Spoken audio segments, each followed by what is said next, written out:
most resilient parasite is not a bacteria, it's not a virus, it is a thought, and it shapes everything. He is an expert on the topic of happiness. Google made him the head of Google X. The return of Mo Gawdat. I know people will hate me when I say this. Dating is entirely an economics problem. When you don't know what you're looking for, then you're advertising wrong. How do you find out what you're looking for, though? If you want to find love, it's very straightforward. At the last line in your book, you say, "Please find the compassion in your heart to want happiness for my wonderful son, Ali." Why did you bring that up? We were having an easy conversation. I wrote Solve for Happy at a time where Ali had just left our world, and he helped me really figure things out. We think that this brain is supposed to be there to make us successful. Your brain is supposed to make you happy. I feel that the top 3 reasons for unhappiness in the world are... Without further ado, I'm Stephen Bartlett, and this is The Diary of a CEO. I hope nobody's listening, but if you are, then please keep this to yourself.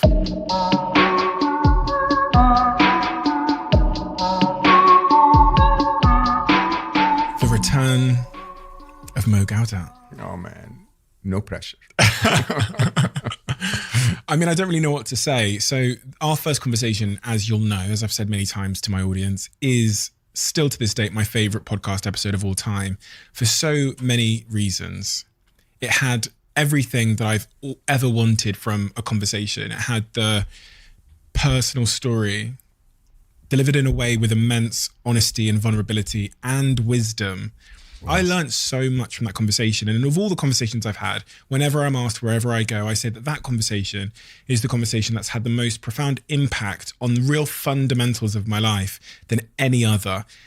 The words that you said then still show up at pivotal moments in my life when I'm feeling a certain way or I'm letting something get the best of me. And it's really liberated me of so many things. So when I heard you were back in London, I had to have another conversation with you. It's an honor. Honestly, thanks for asking. I have to ask, since we spoke, what's changed in your life? And how does your life look now? Ever changing, interestingly. I'm on, 2020 was my year of silence and space. 2021 was my year of flow. And then at the beginning of 2022, I asked myself, what will this year be about? I take a theme for every year because it's sort of an interesting way to guide your life in terms of where you want to go. I don't like targets. It's too businessy when it comes to your own connection to yourself. And 2022, I decided will also be a year of flow, but I called it the year of joy in flow, which is really interesting. So to me, believe it or not, as I worked through the years on empowering more of my feminine side and, creativity, paradoxical thinking, flow, all of those sometimes appearingly not so disciplined traits are hyper feminine, and they're very valuable in terms of enjoying life, but also seeing the full reality of life, if you want. I did very well in 2020 with my approach to flow. I went wherever life wanted me to go, but I was still the same Mo, very targeted, very focused, very able to get the maximum out of everything. Around that, of course, there has been a lot of interesting repercussions of our conversation that basically allowed me to write more, to connect more. I tend to be very personal when it comes to my presence on social media. So got in touch with so many wonderful people. And I think that created waves of flow, if you want, in my life, whereby by end of April, I packed everything up that I had in Dubai, put it in a tiny little storage space. I've always been a minimalist anyway, so it wasn't much. And now I have no idea where I'm going from here. Completely in flow.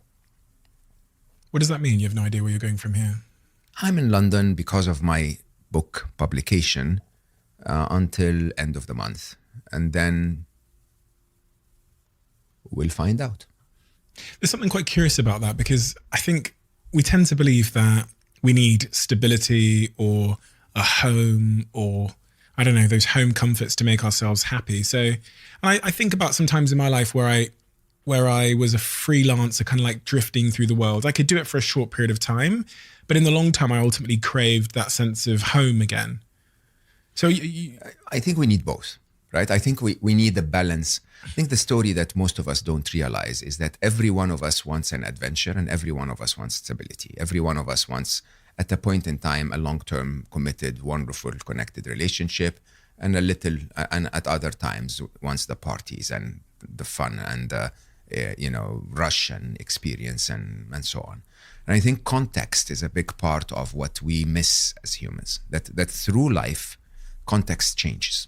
Okay, and I've been on an interesting journey because, of course, you can imagine I have always been extreme in whichever stage I had been in my life. When I became a business executive, I was a very serious business executive. The 12, 14-hour days, the constant hopping around the world and so on and so forth. And when I became an author, I became a very serious author. I started to really spend a lot of hours writing and documenting my thoughts, and I write 2 or 3 books at the same time. When you're extreme in those things, you tend to be quite a bit blinded, if you want, by the pace, by the detail. You're swamped into it, and it does take challenging yourself, if you want, to get to a point where you say, perhaps this was wonderful for my last 7 years of my life, but perhaps, context has changed. Perhaps I need to explore another part of my life to reach that point where I feel complete. And was there some kind of signal that life gave you that said, it's time to pack up and flow? What was that? For most of us who rush really fast in life, we don't even recognize what we feel. We don't even recognize what our hearts, what our souls, what our bodies are signaling to us. And I think there has been a very strong longing in my life to live that idea of, I call it half monk, which, interestingly, again, the way we stack life is quite strange. Huh? So we work really hard for the first 30 or 40 years of our lives, and then we retire when we can't really enjoy life. It's like when you retire, you're basically taking your stick and going to wherever, Florida or whatever. When it's actually the way life should be, is that you probably should take the 10 years of retirement, divide them across the 40 years, and perhaps take 3 months off every year. If we were to redesign life, it would be wonderful to work 7 months of every year and take 3 months, or 9 months of every year and take 3 months off.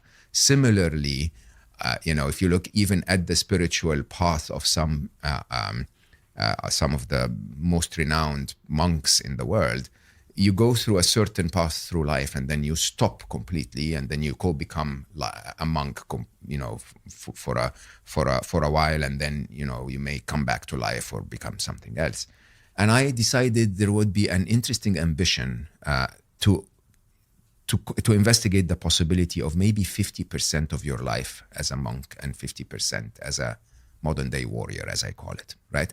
And I took the number 50 because that's how mathematicians will work. I'll start from the midpoint and then, irritate around it. Maybe I'll end at 60 or whatever, okay?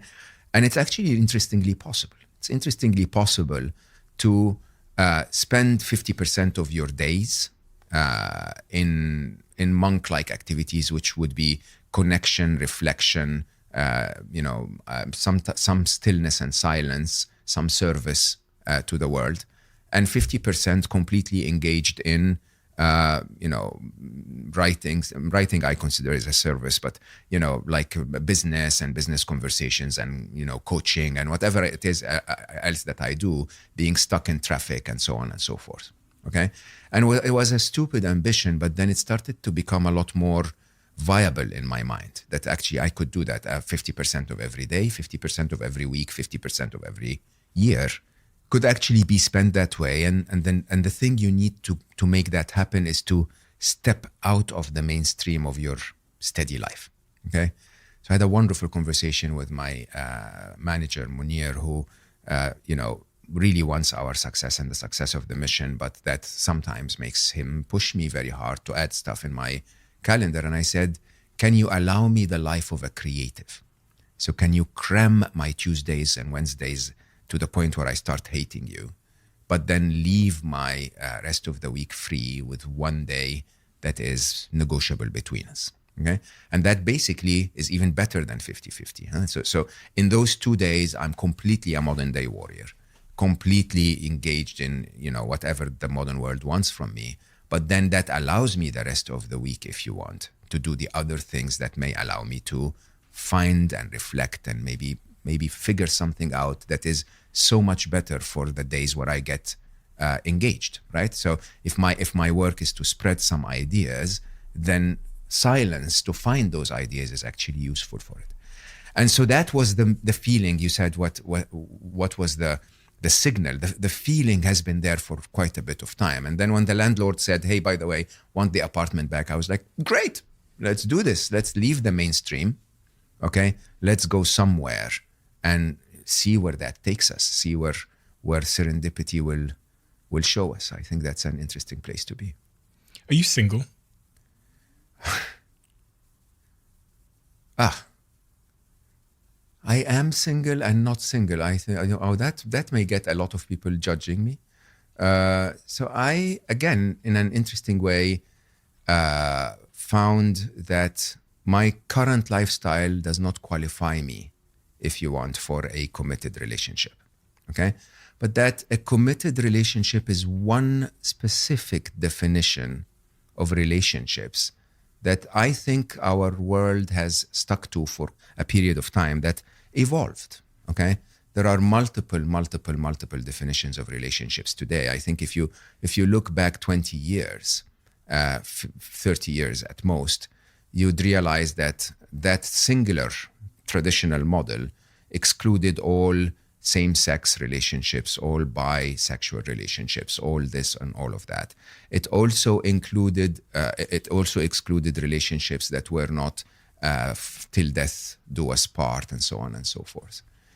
I found, and I say that with worry that people will judge me, I found that what I'm doing is more important to me at the moment than a traditional committed relationship.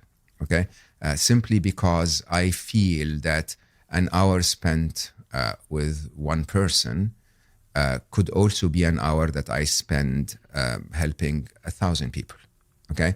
And even though that hour for me is definitely enriching and fulfilling and so on and so forth, it becomes sometimes the commitment associated with it doesn't make it an hour. Normally makes it several hours, makes it a big chunk of your life that I lived for 27 years and loved. And I would say it's the absolute best way to live altogether, right?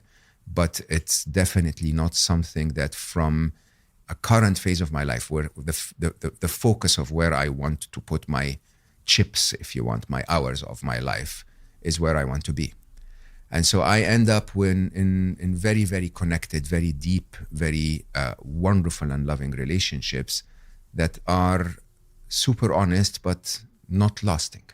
If my life will take me from here to somewhere else, I will not consider sticking around here as a prerequisite to find, being a prerequisite to find a relationship more important than my journey of finding where I need to be. I learned that, interestingly, when I spoke to my dear friend Matthew Ricard on Slow Mo. So Matthew is probably one of the most renowned monks in the world. He was a PhD in molecular biology, if I remember.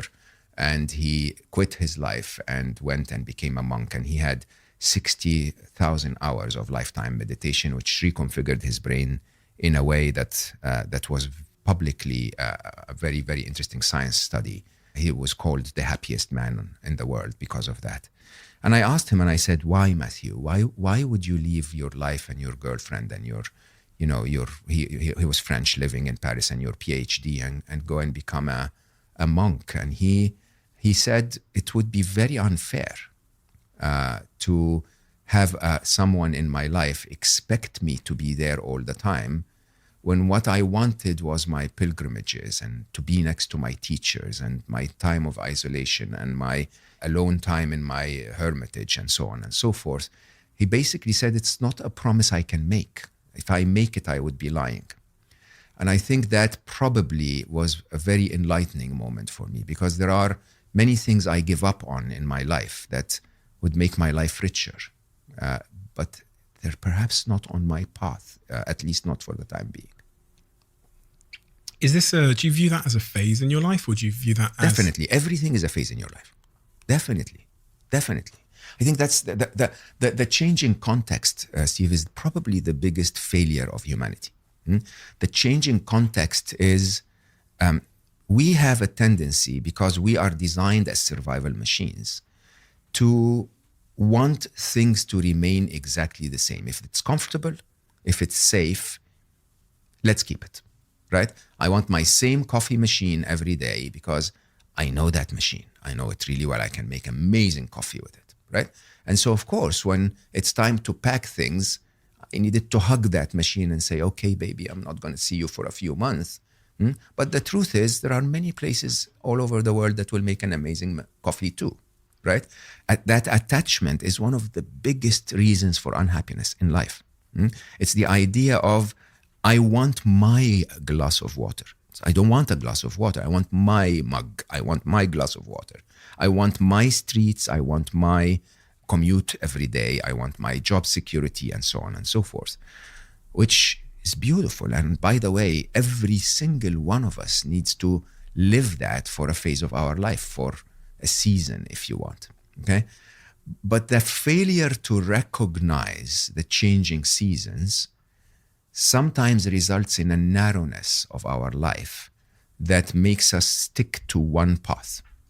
When we spoke about you started as a CEO of a marketing, very successful business, and now you're a podcast host, you're an author, you're on Dragon's Den, and so on and so forth. That's a recognition within you that this phase has served its purpose and there is something else I need to do with my life. And by the way, you could go back to that same phase, right? You could become a CEO again at a point in time. And it's that seasonal view of life.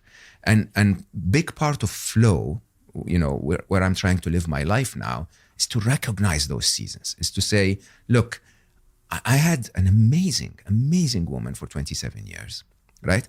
And I had a family. I have been there. I have done that. I've enjoyed it tremendously. It enriched my life, but it left gaps behind that need to be fulfilled or completed with other phases and other seasons, okay? And I think the game here is to be able to allow yourself to, rather than plan and say my safety, my security, my everything, to allow yourself to sit back and say, what's life saying? Is life hinting that I should be in London? I can be in London. Let me be in London, right? Let's see. Maybe at the end of that season, nothing's going to happen. You're going to go like, oh, it was just very good coffee and a conversation with Stephen, right? And it could be that, oh my God, it was the best coffee of my life and the best conversation I ever had, right? And I think that wisdom, if you want, it depends on if you're spiritual or not. If you believe that there is a part to you that is not physical, call it consciousness or call it a soul if you're spiritual, that part senses things that are a little bit beyond the limitations of the physical. It might sense, a need for the rest of being, someone else somewhere that may benefit from my presence in London, or maybe a need within me to get a little bit of rain, which I hadn't seen for a while. I don't know, right? And if the way that other part of you communicates to you is through intuition. It cannot plant a text message in your head and say, by the way, by the 14th, you need to be in London. It just gives you that feeling of something is missing from here and something needs to be attended to there. Do you want to investigate? And I found from the spiritual teachers, happiness teachers, and actually business teachers that I worked with in my life, that those who are able to go like, let me find out, okay? Let me find out, let me check this out, normally stumble upon some of the biggest changes to our lives, all of us, not just their lives. And, and it's quite interesting because if you really look back at your life, really, most of the events that actually shaped you, that actually changed your lives, were not planned at all. There probably were always those surprises, and often were the surprises you didn't want. Okay? And then somehow you go through with them and you end up in a place that suddenly you recognize and go like, that's why I've been walking for the last 14 days. And by the way, the game, in my view, I say life is a quest. It's not a journey. Okay? And the difference between a journey and a quest is when you're on a journey, you've sort of plotted your path. Okay? I'm going to take that flight. I'm going to go to this place. I'm going to stay in that hotel. It's a journey, right? And it will eventually end up in a destination, right? A quest is very different. A quest is Christopher Columbus taking a crew on a ship, and in the middle of the fog, not knowing where the new world really is, okay, that's a quest. You don't really know where the destination is. You're basically taking a couple of steps forward and then stopping and then looking at the fog and then assessing and then reflecting and then saying, maybe I should take a step left. And then you take one step left and then you say, okay, how does it feel now? Do I want to go forward again, or do I want to go one step back? And by the way, there's absolutely nothing wrong with taking 2 steps forward, assessing, going to the left, and then saying, left wasn't what I was supposed to do. I'll go back and take a step to the right and see what happens. But like Christopher Columbus, you set off on your quest, and I'm sure as Christopher Columbus did, for a reason. You wouldn't load up the ship and put all those men on the ship and get a boat, and there has to be some kind of inspiration or some kind of reason why you set off. That's the question I want to ask, but I was also compelled by, you said you were in a relationship for 28 years and eventually there's something missing. Yeah. There is always something missing. What was missing? So let's talk about the big picture first, because I think people need to understand that there's nothing wrong with having anything missing, okay? But we're a very complex being that is made up of so many emotions and so many reflections and so many traumas and so many stories and backgrounds and desires. And we live in a very, very, very, very unsimplifiable world, okay? And yet we try to simplify it rather than try to enjoy it fully. Okay? When they tell you sweet and sour chicken in a Chinese restaurant, it's not just a little bit of sweet and a little bit of sour. There is a ton of flavor happening within all of this. Okay? There are layers of complexity that creates a life that's worth living. And for every one of us, it's that attachment. It's the attachment of, but I like this. I don't want to change this. That deprives us of all of the other flavors, right? Nibal and I believe Nibal made me my ex-wife. We met when she was 18 in university. We fell in love madly. We got married the day she finished university. We spent 22 years together with our beautiful children, and then life changed. The context changed. Ali left our world, my son. And when Ali left our world, I hit the pedals and went double speed. When Ali left our world, Nibal, on the other hand, looked at her life and said, for the first time, I can now focus on me. My children left. One went to university in Canada, Aya, and Ali left the world to his next journey. And simply she looked at herself and said, okay, it's my time. I'm not going to define my life by you anymore. I can't travel the world with you because of your passion and your mission and what you've now assigned yourself as the new task. I'm going to find what I want to do with my life. And I think that's wonderful. If you ask me, that's definitely what everyone should do. Now, with that contradiction, we became further and further apart. Remember, love and relationships are not ever taken for granted. I always say this openly. I fell in love with Nibal 6 times. Okay? I fell in love with that cute girl that I met in university. Then I fell in love again when she became my wife, because when your girlfriend and your wife, you're 2 different people. And by the way, I was her boyfriend and her husband. These are 2 different people too. And now suddenly we're left with those boyfriend, girlfriend gone, and the husband and wife looking at each other and saying, where's my sweetheart, right? And then suddenly, most people would get into that stage in one of those constant changes and say, hey, I don't like this. I want my sweetheart back. It's an attachment. Or you can go like, okay, the sweetheart is gone, but oh my God, this one is so cute, right? And when you actually see it that way, you fall in love again with a totally different person. And then again, and then again. I believe I counted 6 times, okay? And then eventually when we wanted to have our different focuses in life, I would call that falling in love again, but slightly differently. Because you see, the thing that we miss in life is we define love. Love is too big, if you ask me, as a concept to fit within romance.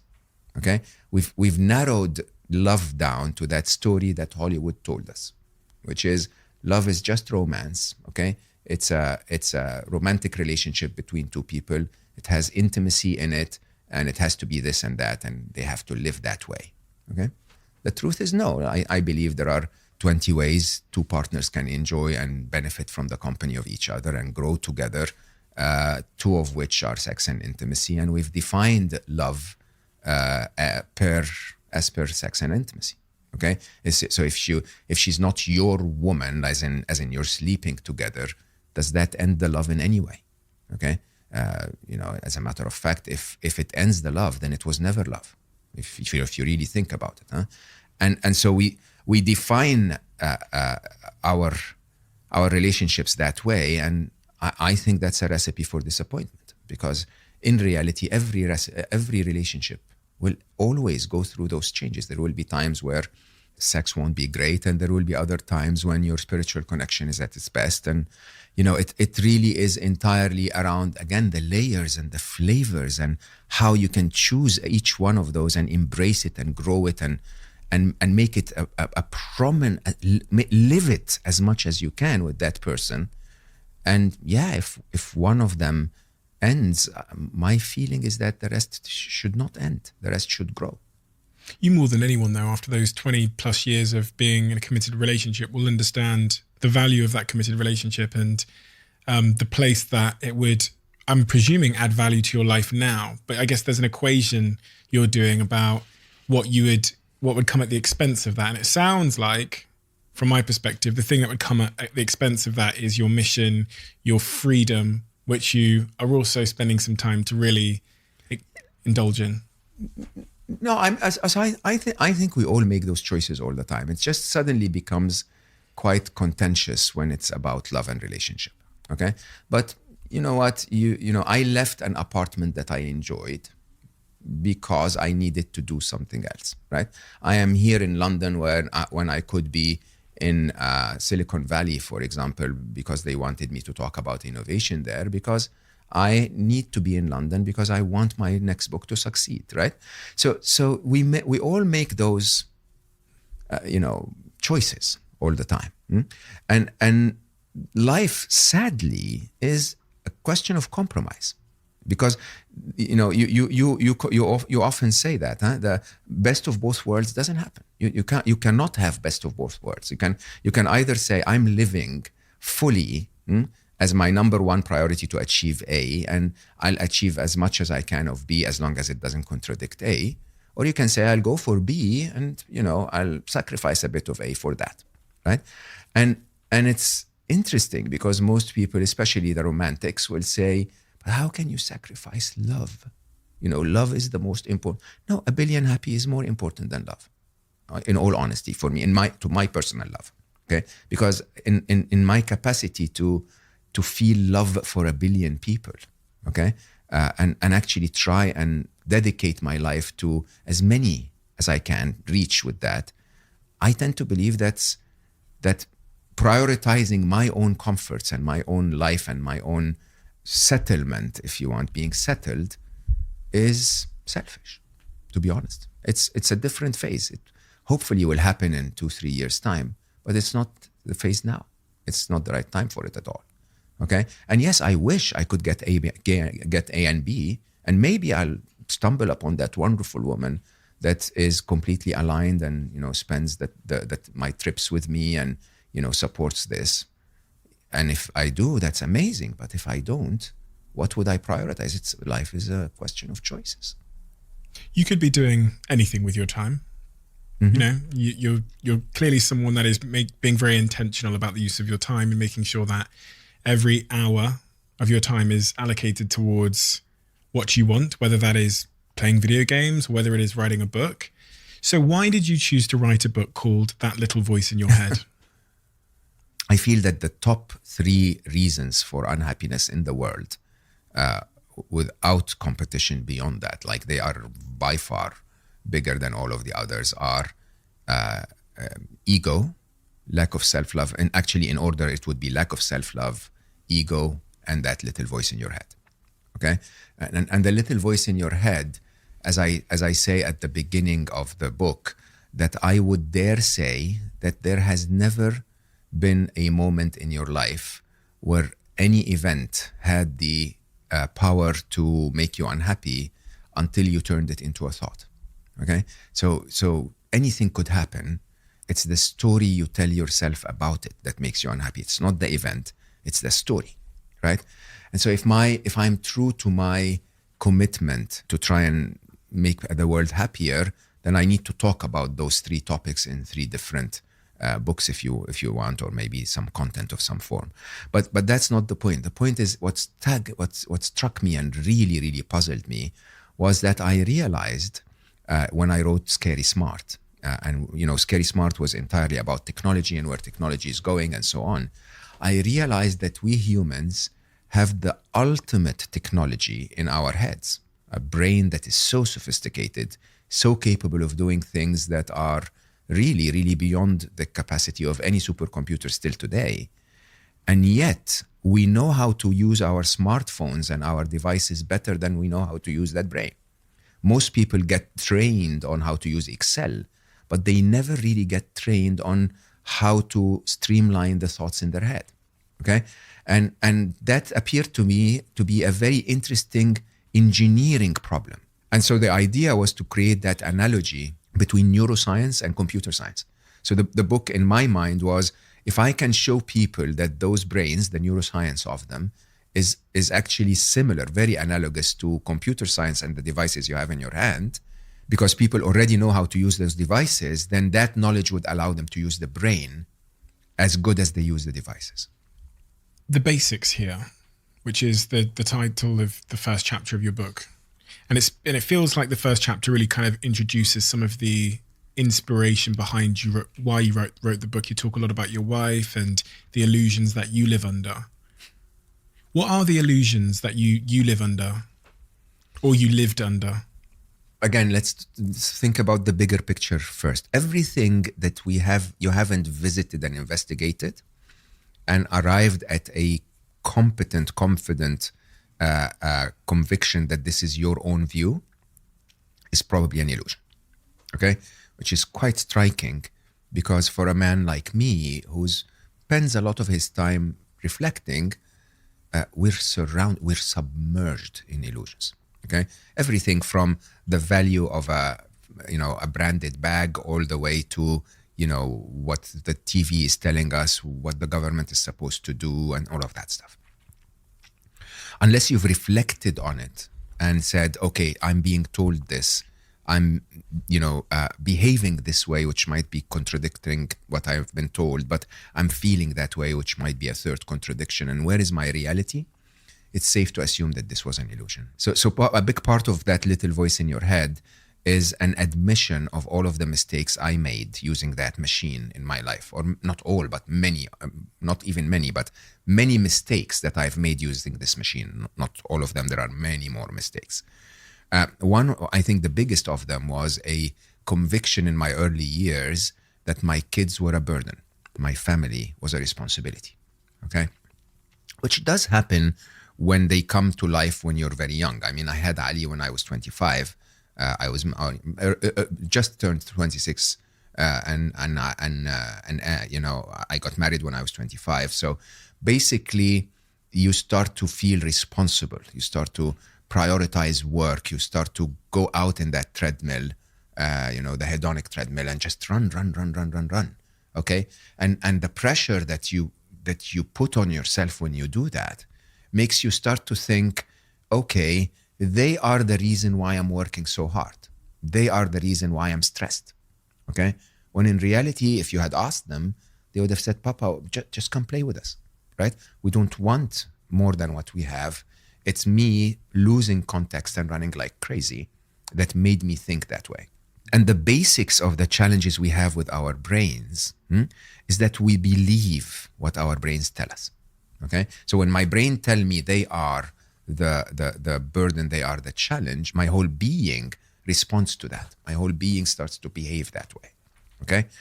And I think what the reality that we miss when we do those things becomes what you have seen in the, if you like the movie Inception, you know, when his wife had that thought, you know, we're waiting for a train, you know, basically that kept playing in her head over and over and over, that convinced her that this is not the real world, that they are in a dream, and that the way to go out of it is to die.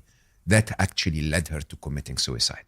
And you know, big opening of the movie, that my favorite movie line of all time is, what is the most resilient parasite? Okay. And the most resilient parasite is not a bacteria, it's not a virus, it is a thought that you implant deep in your brain and believe in it over and over and over through your life. And it shapes everything. It shapes everything, interestingly, without you even knowing why you're doing what you're doing, is because of that thought, because of that belief, because of that ideology. And people do the weirdest things. I have a very, very dear friend who's a brilliant engineer, who had that thought in his head. He's now in his early 60s, that if I tell my ideas to a businessman, he's going to steal it. So every startup he ever attempted, he wanted to be the engineer and the CEO. Okay? And as a result, everything he started failed. Even though the ideas and the engineering, the rigor was incredible. But he just couldn't get that idea out of his mind. And you can go all the way to people who have ideas that lead to wars or to destruction or to terrorist acts or whatever. It's just one idea seeded deep enough in our head that really leads us to become who we are. And digging out that idea and finding it, that's the basic. The basic is to find those thoughts and how you can deal with them so that you eradicate them, so that you can actually live true to who you are, not the thoughts that have been implanted in your brain. And how does one go about even knowing where to start that search for those sort of limiting or imprisoning thoughts that have become the satellite navigation of our lives? It is, it's a moment of truth. It's a moment of honesty. You know, I think you started with that very, I can't believe I spoke about the very personal question about my relationship choices, right? But that's a moment of truth. It's not that I don't want someone in my life, but it's that if that someone contradicts priority A, then priority A is actually what I stand for, right? And you get those by comparing what you're thinking to what you actually do and what you actually feel. And it's a very interesting exercise. If you're coherent in something, if you say, I am vegan, for example, okay? If you identify yourself as vegan, but you crave eating animal protein and you feel that you're pressured, then you're not a vegan, okay? You could be a striving vegan, you're trying to be vegan. You could be an ideologist vegan, you believe in the ideology of veganism, but you're not. Don't call yourself, I am a vegan, okay? You can then change that thought and say, I want to be vegan, okay? That's a different thought than I am vegan. And you can apply that to everything, to every part of your life. I am in that partnership. I love her and I want to stay with her forever, but I'm looking at every other woman and I feel that I'm in jail, okay? Great, have that conversation with yourself. Have that conversation with yourself, because what you're feeling is contradicting what you're doing, is contradicting what you're thinking. So much of my life is filled with contradicting. Absolutely. What does that say? So I'm thinking about, you know, I say that I want to be in a committed relationship, but then what I do is work all the time and want to work all the time and choose work all the time. So what does that mean? What does that mean? You can tell me. I don't care. I'm not going to cry. It is. Look, you're not alone. All of us are, and it's not on one topic. It's on every topic. Okay. So there are, as I always talk about, there are 3 compartments in our brains. Okay. One compartment is what I call compartment 1, which are things that are true and we know are true. Okay. The other is compartment 3, which are things that are not true and we know they're not true. Okay? And the majority of what's happening inside us is what I call compartment 2, which are things that are undecided. We either don't know them, or we know that they're not aligned, but we can live with them for now. We don't prioritize them. What matters is not solving them. What matters is marking them as compartment 2. If you mark them as compartment 2 in your head, you go like, okay, hold on. This topic is unresolved. It's not within my priority today, but I need to come back to that topic. Just like my choice of relationships, right? It takes a long time and a lot of experimenting after my separation with my wife to try and get to a point where I actually know that I'm going to put in the time and investigate where I am in life. Throughout that time, I acknowledge to myself and I say, this is compartment 2. I don't know what I want. I don't, right? And the point is, so many of those exist. If you live assuming that it's compartment 1, you're completely messed up, right? Because your actions are not matching your feelings, and your feelings are not matching your thoughts. Okay, you're not complete. You're not full. You're not settled. That idea of equilibrium. Most people, the easiest way to imagine it visually is to imagine a pendulum, right? If your life is in equilibrium, it's in total balance, that total balance is the point at which minimal effort is needed to live. If you're in balance, you're not struggling. Okay, just like the pendulum. The pendulum, when it's at its equilibrium point, you literally need 0 force to keep it in the equilibrium point forever. You don't have to apply any force to it. You want to push it a little bit to the right, you have to apply a force and keep that force for as long as you want it to stay within that place. And that's what we do with our lives all the time. That our nature, our balance, our equilibrium is not exactly how we're living. And so we're constantly applying effort.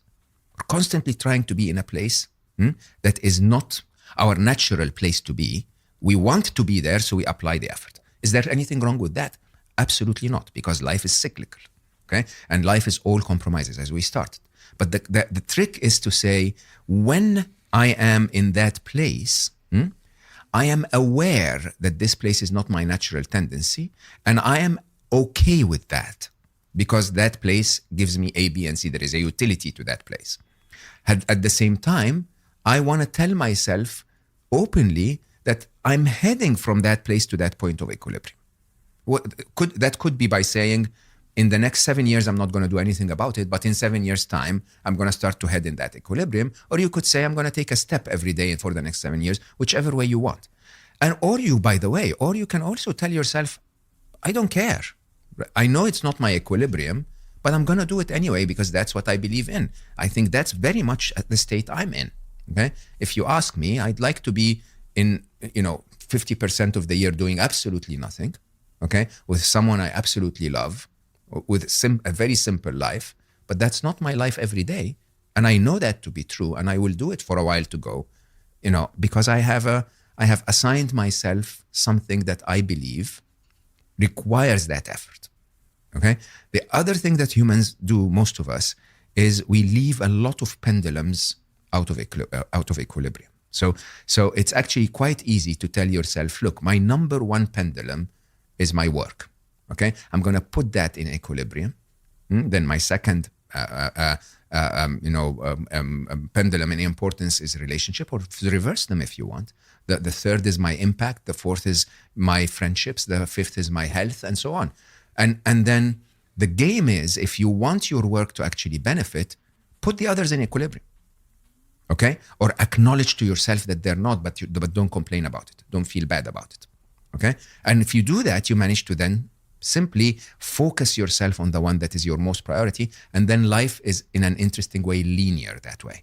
In physics, it's basically it's instead of the parallel processing of trying to fix all of them at the same time, you're simply saying, I'm gonna process them in series. I'm going to fix this work element pendulum first.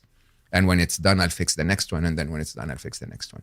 And it's a constant journey. So you're not alone. I'm exactly like you. Constantly searching and constantly reflecting and investigating and finding that equilibrium. Just going back to something you said there about what you'd probably want. Is it a case that you don't believe you could live a life where you have priority of your mission, 1 billion happy, and a partner who is not impeding on the mission? No, absolutely not. I believe it's 100% possible. Just not met the person yet. Absolutely. Okay. The economics of love and romance are quite shocking. Most people don't understand how that works. If you have one requirement if you have 0 requirements in the person that you need in your life, walk out of your door, the first person that you meet is that person, right? Because you have 0, anything that this person is okay for you. If you have one requirement and say one of every 10 people in the world has that requirement, okay? Brunette. Or something deeper, let's start, I am straight, so I need a woman, okay? Yeah. That by definition removes 50% of the population. Yeah. Okay? I need a certain age bracket in my life that by itself removes maybe 70% of the remaining population, and so on. So every layer that you add to your requirements sadly follows the n-squared problem. Okay? So the n-squared problem is, if you're looking for a person with one criteria, and 1 in every 10 persons have that, if you add another layer of criteria, it's not 1 in 20, it's 1 in 100. If you add a third criteria, it's 1 in 1,000. If you add a fourth criteria, it's 1 in 10,000, right? So it's constantly 10 to the power of, right? Now, if you take anything that you want, I'm looking for someone, for example, supportive of my mission and free to travel, whatever that is. If that person is described by 6 criteria, you're now talking about 1 in 100,000. Do they exist? Absolutely, 100%. Do I have the time to spend looking for 1 in 100,000? I don't. I do, but it's not my priority. Do you understand? Yeah. And we do that with everything in life. You invest in your 6-pack. I invest in my little belly, right? Why? Because for you, the ability to prioritize the 6-pack at your age with your current, lifestyle and so on is actually taking a certain amount of investment from you that's justifiable by the ROI. Okay? For me, if I wanted to achieve your 6-pack, I'd probably take double the time, maybe double the effort, right? And at the same time, I would require a lifestyle that has a consistency in it that I may not be able to achieve now. And you look at it and you go like, damn you, Steve, I want a 6-pack. But then at the same time, I tell myself, but damn you, Mo, you're traveling everywhere and you're really, really, really being true to yourself. That's fine. It's a reasonable compromise. Okay? So the question, just to be very specific, everything exists, but the probabilities of them happening, if I'm the luckiest person on earth, okay, I would walk out of here and she's the first person I meet, right? But if you count that and say, no, reasonable probability, you will say you'd have to encounter 50,000 encounters for that person to show up. If you're unlucky, not unlucky and not lucky, right? Suddenly it starts to become interesting. You tell yourself, and I know this sounds really weird for the romantics, by the way. I am completely a love, junkie. But there is a reality to life that sometimes gets you to prioritize things differently. It's really interesting because I've never heard anybody describe it in like a mathematical way before. So there is mathematics underlying everything. I mean, think about that idea of 1 in 100,000, right? The mathematics of that, it's true. When you see the mathematics, it doesn't mean that you have to act in a way that's not human, but it just allows you to understand how the system is working so that you can fit in. So the example I gave is if you're into Shelby Cobras, right? If you want to sell that one car among a million other cars on a site, that car will have very little chance of being found on a general site. But for the fans of a Shelby Cobra, if you go to a show of Shelby Cobras, everyone there, 100% of the people there are interested in it. Okay, so the interesting bit is that you can actually increase your probability of being found quite a lot if you're true to yourself. If you start to advertise yourself exactly who you as who you are and mix with the people that you believe are the people that you want to be with, right? It changes the probability drastically, actually. That's so very, very true. That's very, very true. Kind of goes back to what I was saying when I did your podcast about my hairdresser who was dripping head to toe in material possessions and jewelry. He's advertising himself to a certain audience that he doesn't actually want to attract. And if he is successful in that advertisement, he'd attract something that makes him unhappy and gives him shitty relationships. So you get exactly what you advertise, and that's the interesting thing. You know, if a young lady wants to find a committed partner, but goes to the pub every Friday evening or the club every Friday evening to find that partner, you know, dressed in a certain way, acting in a certain way, she's going to get the person because people are, you know, we don't see beyond what you're advertising. So if that's what you're advertising, the person who's interested in this will show up, right? If you're into tango dancing and you go to a tango class, the people there will be interested in tango. And those people will be the ones that you want to create that relationship with. And yeah, of course, there are not a million people in the city that are interested in tango, but 100% of the people that are in that class are. So I guess you get what your advertisement attracts. So be careful what you advertise. Absolutely. And to advertise correctly, the one thing you need most is to know actually who you are. What are you as a product? Right? Most people don't know that. Most people don't know who they are. Absolutely, you don't know who you are. It's multiple layers of confusion. You don't know who you are. You don't love who you are. You know or love who you are, but you're advertising differently because you think others are more interesting. Okay, or by the way, you don't know what you want. So one of the most eye-opening, one of the chapters, so I'm writing all of this in a book called Finding Love. One of the most interesting chapters is all the models of love, okay?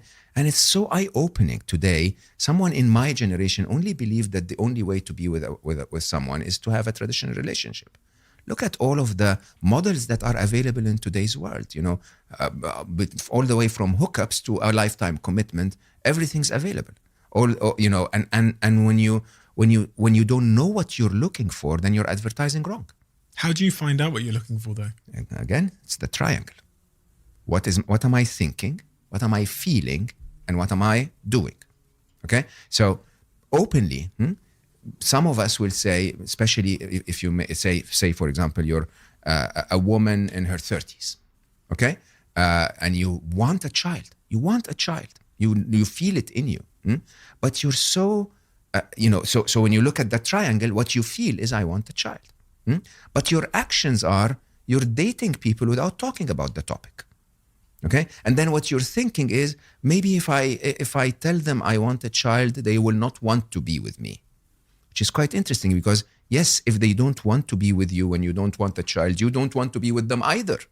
Right? And accordingly, there is a contradiction. If you want a child, you want to advertise to the world openly.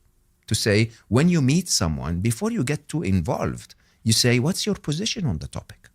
Isn't it so funny that our strategy tends to be the total opposite? It's false advertise until we get them, because the false advertisement's going to get more people. And then once we've got them, switch up gradually.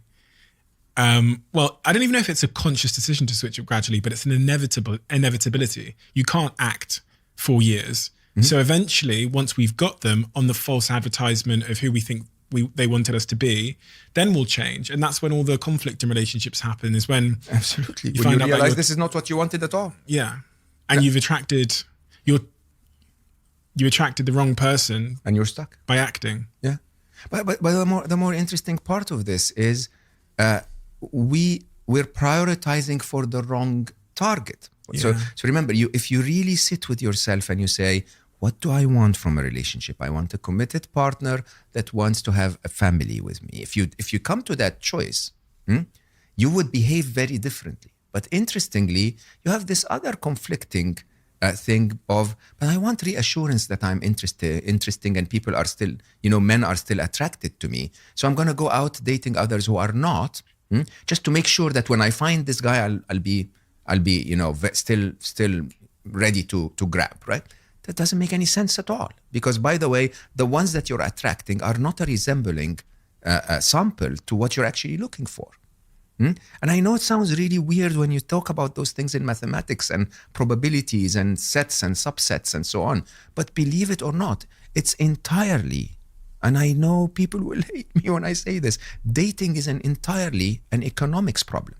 It is economics. Economics meaning, in my days when I met Nibal, she was one of 14 friends I knew. Okay, the economics were very straightforward. Of the 14, Nibal was the one that matched my soul most. She was the most beautiful woman on the planet for those 14 and everyone else. And so I said, I'm after this one, right? Today, from a supply and demand point of view, you're talking about 14 million people at any point in time that are in a market that is so complex. It's like the NASDAQ market, okay? Literally, products are on the market instantly all the time. And the game is a game of economics. Sadly, the more supply there is, the less the value of a product, right? So if you simply said to yourself, this camera is now going to be, we're going to make 14 million copies of it because it's easier for the factory to make 14 million copies than to make 4,000. Every one of those copies to manage to sell 14 has to go down in price. Okay, because otherwise, only people who can afford the 4,000 will buy, and then you'll be left with the other 10. And that's what's happening in the dating and romance market, is that there is so much supply out there that nobody values that relationship anymore. Everyone is like, okay, I'll try anyway. What is it gonna take? A couple of dates, but then that's not what happened. You go on a couple of dates and then it's a nice kiss and then you stay a little longer and then right? And all of that, basically you realize that you've spent 7 months of your life to figure out that this person is not interested in children. For example, if we take that example. So what does that mean in real terms? For say that I was single and I was looking, right? I'm someone, what I'm like. I'm someone that's deeply interested in ideas and thoughts and self-development and all of these things. You know what I'm interested in. We've talked long enough for you to have at least a gauge of that. Where would I go?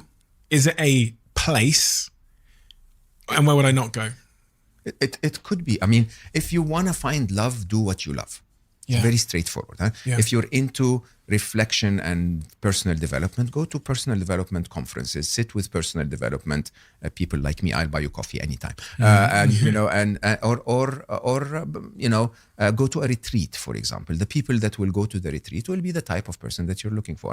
I gave that advice to one of my dear friends and colleagues when I worked at Google. She was part of Google in Poland. And I told her that, I said, if you want to find love, do what you love. So she went and asked herself, what do I love? I love tango. Went and started, attended a tango class, ended up marrying the instructor, right?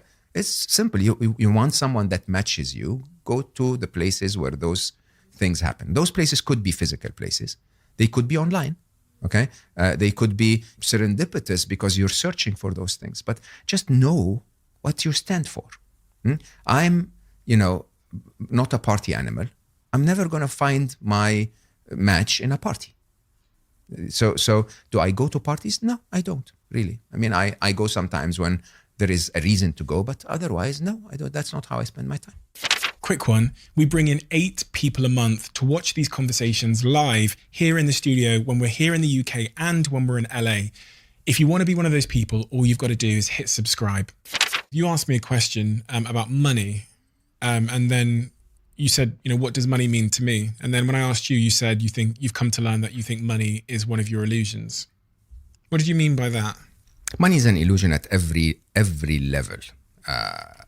Money doesn't exist. You and I know that. Anyone who understands fractional reserve and how money is printed and generated, money does not even exist. You walk into a bank and you ask for a £50,000 loan for a car, and they literally write the numbers 50000 in a spreadsheet, and poof, money comes out of nowhere. That money never existed before you borrowed it.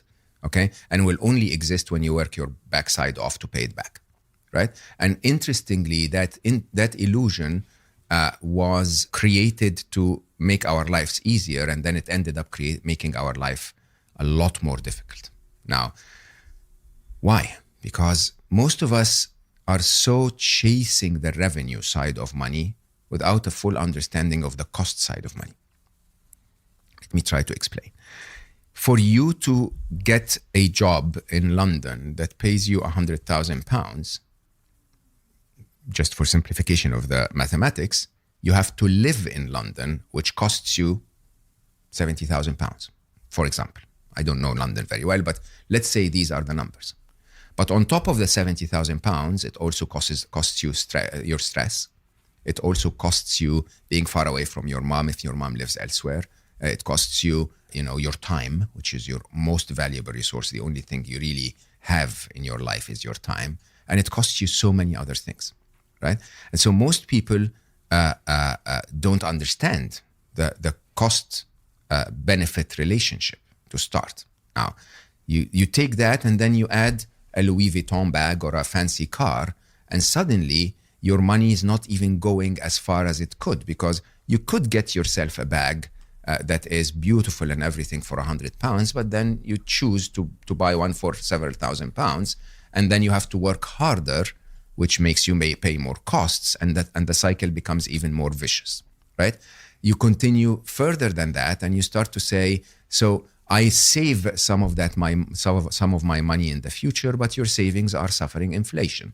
So you save £1,000, they become 900, they become 800. When in reality, by the way, you've saved the £1,000 when you could have borrowed them by entering some numbers in a spreadsheet. The entire recipe around that story is wrong. Everything around money is not what we believe it is, okay? Which basically makes it an illusion. Now, the biggest part of that illusion, believe it or not, is, and I know you have money in the bank, is that you have nothing.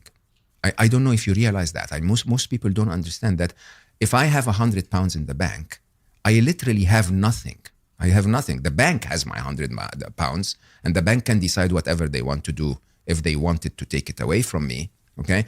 And it is only my money when I choose to buy an iPhone or something with it.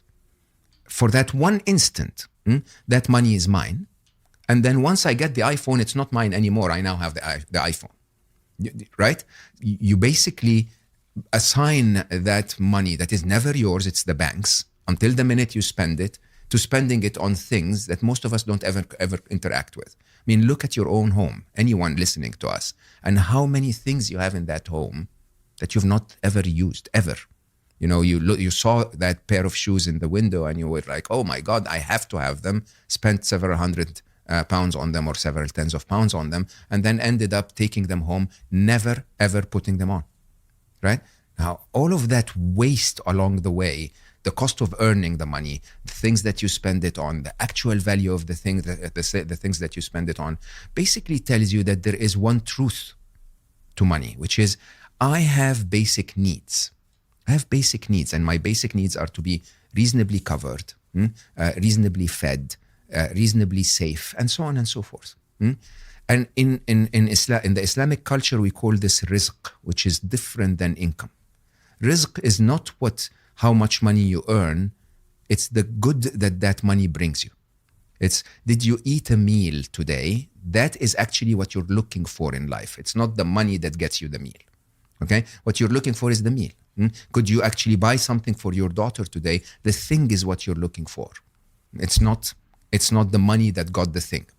And if you start to chase that, something very different happens, right? Suddenly you start to ask yourself, is buying that thing worth the 17 hours of work I'm going to put in them, right? Which of those, which would I prefer? If I gave you the two choices and said, buy this bag or spend 17 hours with your friends. If you see it that way, you may make very different decisions. It leaves us with the very big other illusion, which is, but money is safety, Mo. It's not like I want money because I want more fancy things. I just want to feel safe because the world is unpredictable. Sadly, when the world is unpredictable, money is not going to save you, okay? And I think my story has been very, very, very big eye opener. I had enough money. I had enough connections and enough influence, and I, failed to protect my child's life when it was time for him to go. Right?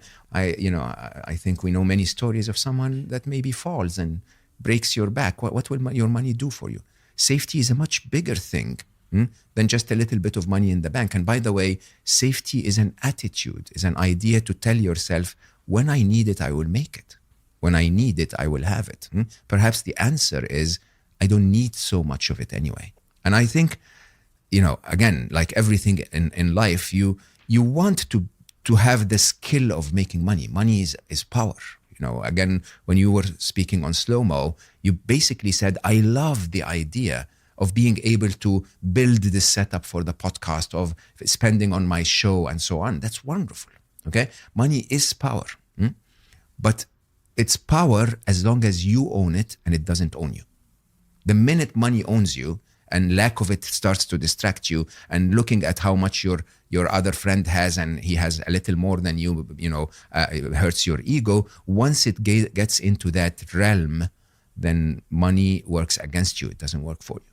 Do you think it's a noble cause? That when I answered that question and I said, for me, money is basically the fuel of my mission. It enables me to, I said I put on my Diary of a CEO Live tour. It cost me about £600,000 to book these 10 venues, to book the London Palladium for 3 nights, to book this massive choir of 40 people, to book this big musical. There was about 100 of us, 100 people I had to book and pay for to put on that show. At the end of the show, I break even. But without that tour, reaches almost 20,000 people. It's the most thrilling, fulfilling, and biggest honor that I've ever had to be able to do that in front of all of those people and to share that message, which is very much in line with my mission. And I look at money and said, if I didn't have the money, it would have been much, much harder, not impossible, but much, much, much harder to do that. Absolutely. So do you feel like that is a noble relationship with money? Look, we agree on this. Nothing is good or bad. Nothing is right or wrong. Everything is both right and wrong, and everything can be both good and bad. It depends on what you want to do with it. And one of the messages I constantly tell everyone in the world is, absolutely, become successful, become powerful, become rich. Because the biggest problem with our world is that the most successful, most powerful, and the richest are the worst of us. Okay? And I don't generalize and say that's the truth, but it's actually easier to make money if you break some rules than than it is if you're ethical. And so as a result of that, a good chunk of the big money in the world is not super ethical, right? And if I have more money, I can fuel my 1 billion happy mission, and that's a good thing for the world. That's, by the way, owning money, not letting it own you. Right. So if I can get to the point where I make it and actually give it to 1 billion happy, then that's amazing. If I get to the point where I make it and then suddenly go like, oh, let's wait a little bit, grow it a tiny bit and then give it to 1 billion happy, then I'm not doing the right thing. Having said that, and of course, you know how I admire you and respect you. This is your zoom lens of the world. Okay. For someone else, £4, some sticky paper and a couple of scissors, and spending an hour with her daughter doing something beautiful, okay, is as impactful, maybe even more impactful than the entire show. Because that one daughter with the sticky paper and scissors might end up becoming one of the most pronounced artists in the world, prominent enough to change the world with £4, scissors, and a piece of paper, right? Now, we somehow, especially those of us like you and I who had experiences in life where they put effort and the effort rewarded them, okay? We think that we're the ones that are changing the world or making a difference. No, we're not, okay? The reality is we need to understand that, again, I admire you and I know you'll not feel upset, but half of what you know is wrong. Half of what I know is wrong. More than that. Absolutely, right? And it's just an attempt. It's just an attempt. Whether that attempt, Steve, is an attempt because of money, or is it's an attempt because you just spend time with your driver talking about something, or you were telling the story. All of those things. I think the game is I'm going to do the best that I can to acquire the resources that I'm good at acquiring, to direct them in the investments that I have accessible to me. Okay, if you are a cashier, at a supermarket, and you're making enough money to spend wonderful time with your daughter, to do a bit of art, then that in itself is a form of contribution that changes the world. And you'll never know that one daughter might cure cancer.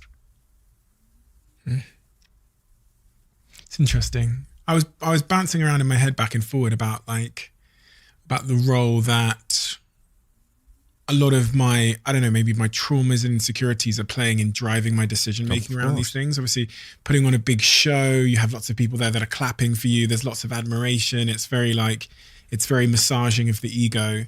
So one might say to themselves, well, I'm serving the world, when in fact it's more of a selfish thing. And you're like, you know what I mean? It's that constant battle I find in my life where the greatest service that I do to others is also woven in there with loads of absolutely insecurity. So even this podcast, I'm sure the people listening enjoy listening. I'm sure they get a tremendous amount of value from it. But there is still this guy in me that is so desperate to be number one and to win, right? And I'm almost at peace with the conflicting forces, because I think as we sit here, the podcast is number one in the Apple Store. Pretty sure of that. And I know it wouldn't have been, and it wouldn't have reached as many people if I wasn't someone who was desperate to be the best. But I also know that that pursuit of being the best is also quite an ugly one, because means you end up sacrificing a bunch of things in the pursuit of being the best that might make you more fulfilled. So it's this weird balancing act of contradiction and confusion and not really knowing why I'm doing what I'm doing at the real fundamental level. You can broadcast what people want you to hear. Oh, I'm doing it because I want to help others. But I actually know that it's a recipe, a concoction of many conflicting forces. And pretty much all my success has been this sort of recipe of conflicting forces. Well, I mean, what I admire most about you is you're able to see and say this. Okay? If you've achieved total enlightenment, you'll be gone. Okay? None of us is ever there. The challenge is this. Some people are completely egocentric and not even aware. Yeah. Okay? Some people are struggling. Okay? And some people are, doing the best they can, understanding, as I say, that in compartment 2 there is something, and they're okay with it. Okay? And the trick is you're always trying to move a little bit higher. And that higher, and that little voice in your head, I follow that model. And it sounds simple, but it's actually quite interesting. I call it be, learn, do, right? Be, learn, do is most of us in our life, we look at problems and we say, here's the solution, right? We're mostly almost anchored in doing. Doing, again, is a very masculine trait, okay? Interestingly, a lot of doing is as harmful as it is beneficial. The good doing is a doing that is informed by a form of being and by a certain level of skill that comes from learning. Okay, so what I normally try to follow in the entire manual to your brain is to say, okay, for everything that we will find, we will have to be, then learn, then do. Okay, so you're very good. One of the people I respect most about that idea of being. You look at yourself and you say, ooh, I am doing that because of that insecurity that happened when I was this. That's an amazing achievement in itself. That's a third of the way, right? I know what I need to work on. And I think it's the challenging third of the way, believe it or not, because we humans are very good at solving the problems when they're defined. If you make it your priority, you're going to learn the skill. Everyone is capable of doing that. Again, I speak a lot about neuroplasticity and how learning works. But once you've realized what it is that you need to work on, you're going to learn the skill, and then you're going to start practicing and doing it the right way. The challenge is when you don't know what you're working on. Now, I'll say this openly. What you're doing to the world with your awareness that part of it is ego-driven. Of course, part of what I do is ego-driven. I tell the whole world that I'm an engineer. Being an engineer is an ego, right? Why do I tell the whole world that? There is a utility to that ego. The utility is, by the way, guys, if you're going to read my work or listen to my analysis, it's going to appear a little over-engineered, even when I talk about something as beautiful as love and relationships, right? It will have that engineering element to it, which is not entirely myself, by the way. It's just the way I present myself to the world, because others don't present themselves that way, so I'm differentiating. Yeah, I wish I didn't have to use that ego. You may wish that you stood on stage and didn't feel the rush of people clapping and saying, well done, you're amazing. But by the way, if you're delivering to thousands and hundreds of thousands of people on your podcast, great. You're so much better than those who are not. And now the fact that you have your awareness makes you even better than those who are, but are not aware of their, the parts that they need to work on. Yeah, it's challenging. I think, again, I was bouncing around in my head on that, because if I cared a ton about the clapping part, I probably would be trying to convince everybody that I'm perfect a bit more than I do. It's just an interesting battle of ego. But I also think that, I think I said this on your podcast, is it's okay to be a contradiction. And Absolutely. I think in all facets of my life, when I look at my decisions, what I want, what I say, what I do, and there's so many interwoven contradictions, and it's so remarkable that the contradictions often lead me to success in the things that I'm aiming for. It's not making sense. I think the whole idea is that we're all contradictions. The only difference is you're aware. Yeah. Do you realize that? Huh? So the thing, I think you should be the example for everyone to recognize that we're all contradictions. Okay? It's everyone, every single one listening to us.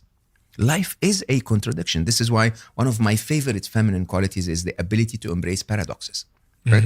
And the reality is, the only way you can, almost like at a quantum level, solve life better is if you're able to embrace two extremes and say, both are true, and I'm going to include both of them in my lifestyle, both of them in my decision making, because both of them are me.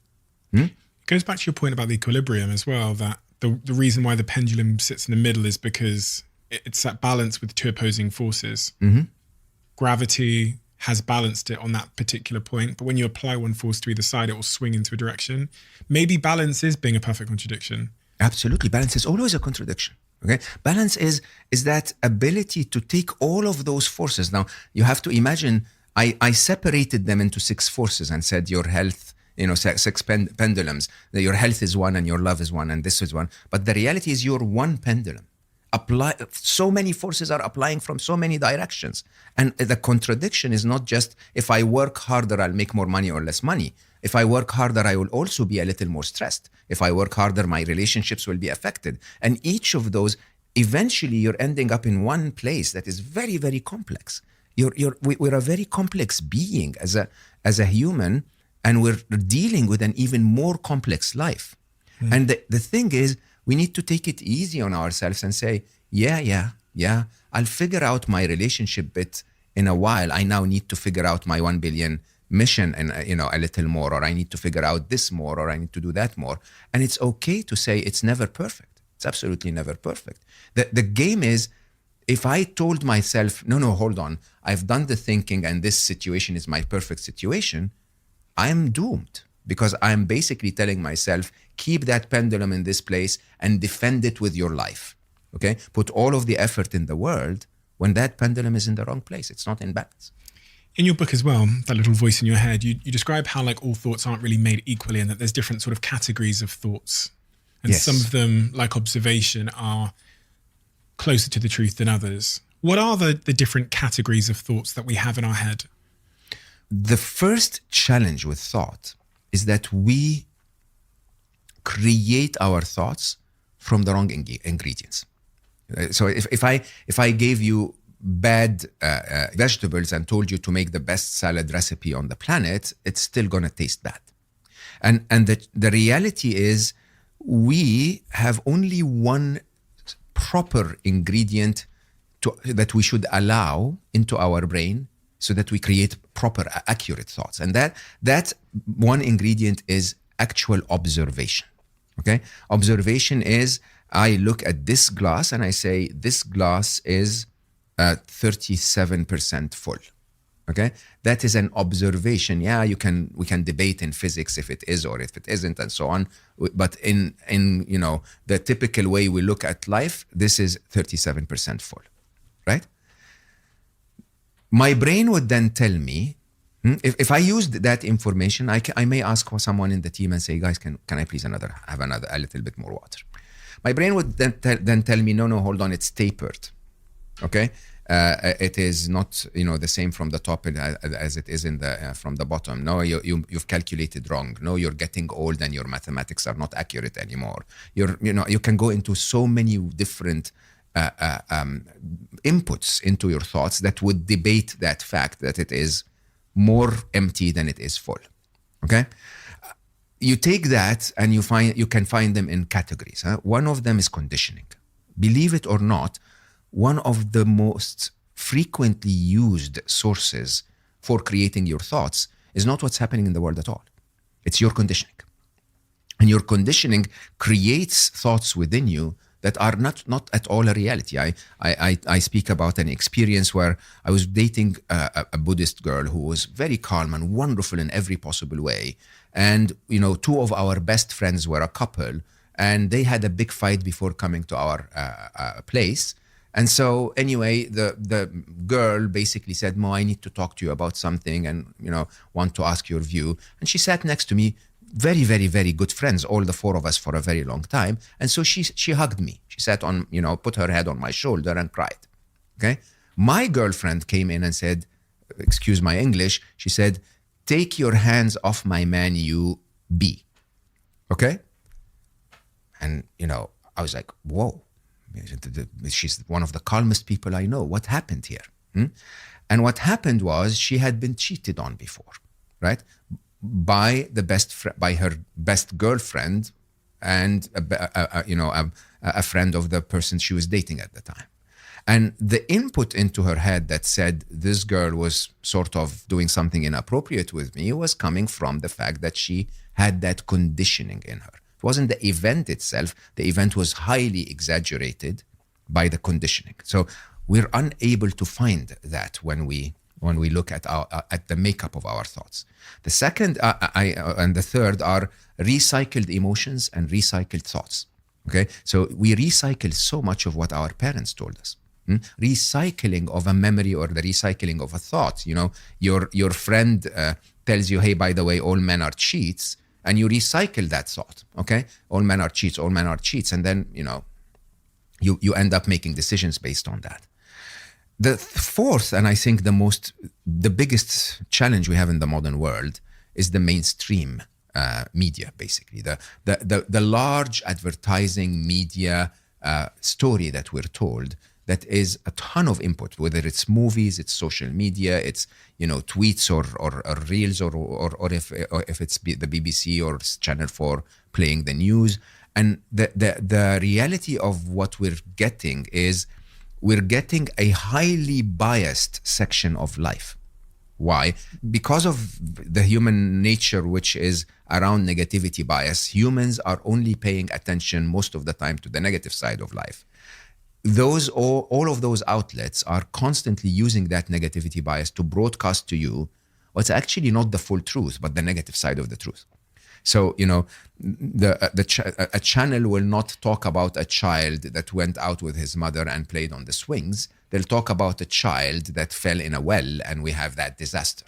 And a social media person, I always say you're a balanced one, but a social media influencer will always show this, the pictures that appear to be more than what they're living, and there will be filters and so on. And that negativity that you feel as a result is not a reflection of the actual truth of life. It's a reflection of the subset of knowledge that you get from life. Now, what does that mean? I mean, I'm trying to say, if I give you your phone and your phone has a perfect phone app on it, if you type the wrong number, you're going to call the wrong person.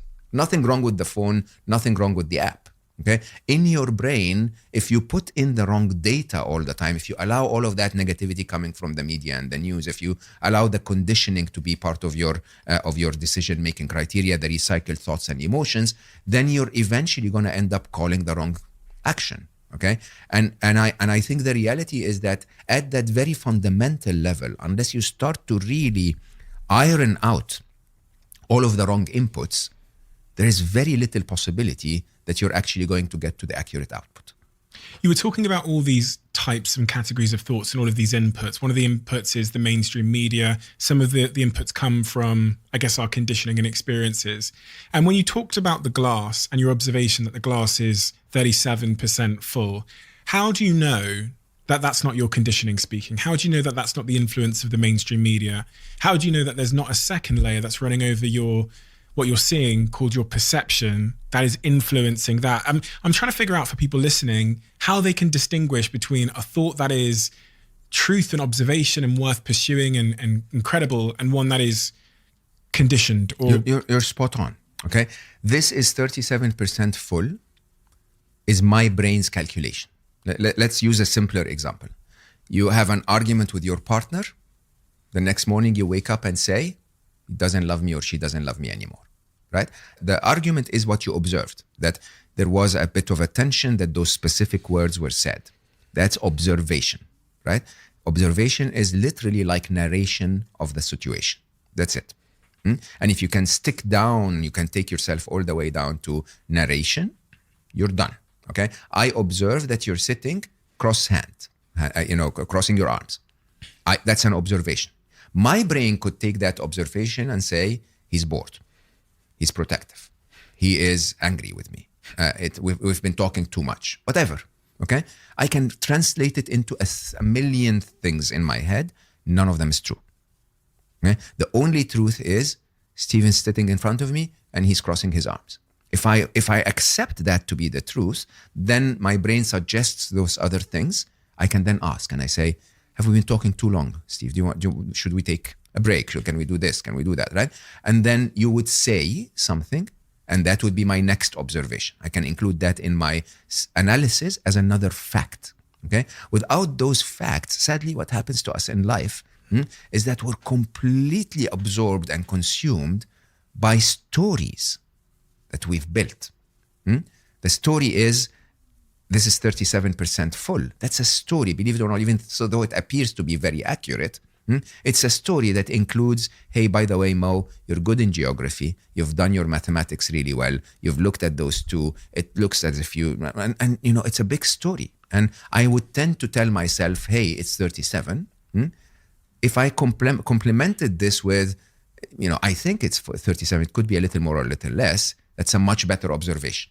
Right? If I tell myself the story and believe it and start acting upon it, then I'm in a very deep trouble because basically my input into my brain is leading me to confusion, certain confusion, because I'm not using the truth. It's that kind of like requirement of having like a looseness of our beliefs as well, isn't it? That just that old adage of strong beliefs but held loosely, whatever that phrase is, I think is the most beautiful thing ever. Yeah. Because what are your beliefs? Your beliefs are built within context. Again, I write about this.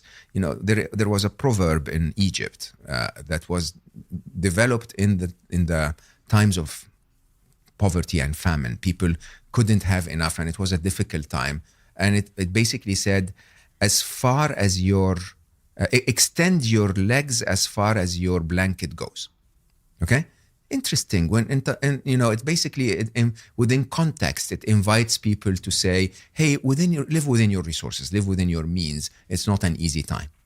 You take that and take it out of context, and it's widely used in Egypt. You put it out of context and it becomes, a bit of complacence. It's like, don't try to buy a bigger blanket, just live within your blanket. Okay? And that's a very, very, very different view of looking at something that was meant to be correct. And if you when I talk about conditioning, you have so many of those in you. So many, something that your mom said at a point in time, something that your teacher said at a point in time, something that you did and your friends in school reacted in a way that you didn't want, and so on. And all of that is embedded within us. How do I get rid of it? Again, it's very simple. It's that contradiction. It's a very simple contradiction of something is not in balance. I say that I want a Rolls Royce, but I actually go to the Rolls Royce and then feel that maybe people will think this way about me. Maybe, it's going to cost me that much. Maybe, right? And suddenly you go like, okay, so I'm not in balance. Because what I think we're talking about here is like really self-awareness. It's becoming really... But also self-reflection, self-introspection. And that's what I was going to say is, I think for most of my life, because of my conditioning, I'm essentially this puppet to my conditioning with all these pieces of string hanging off my limbs.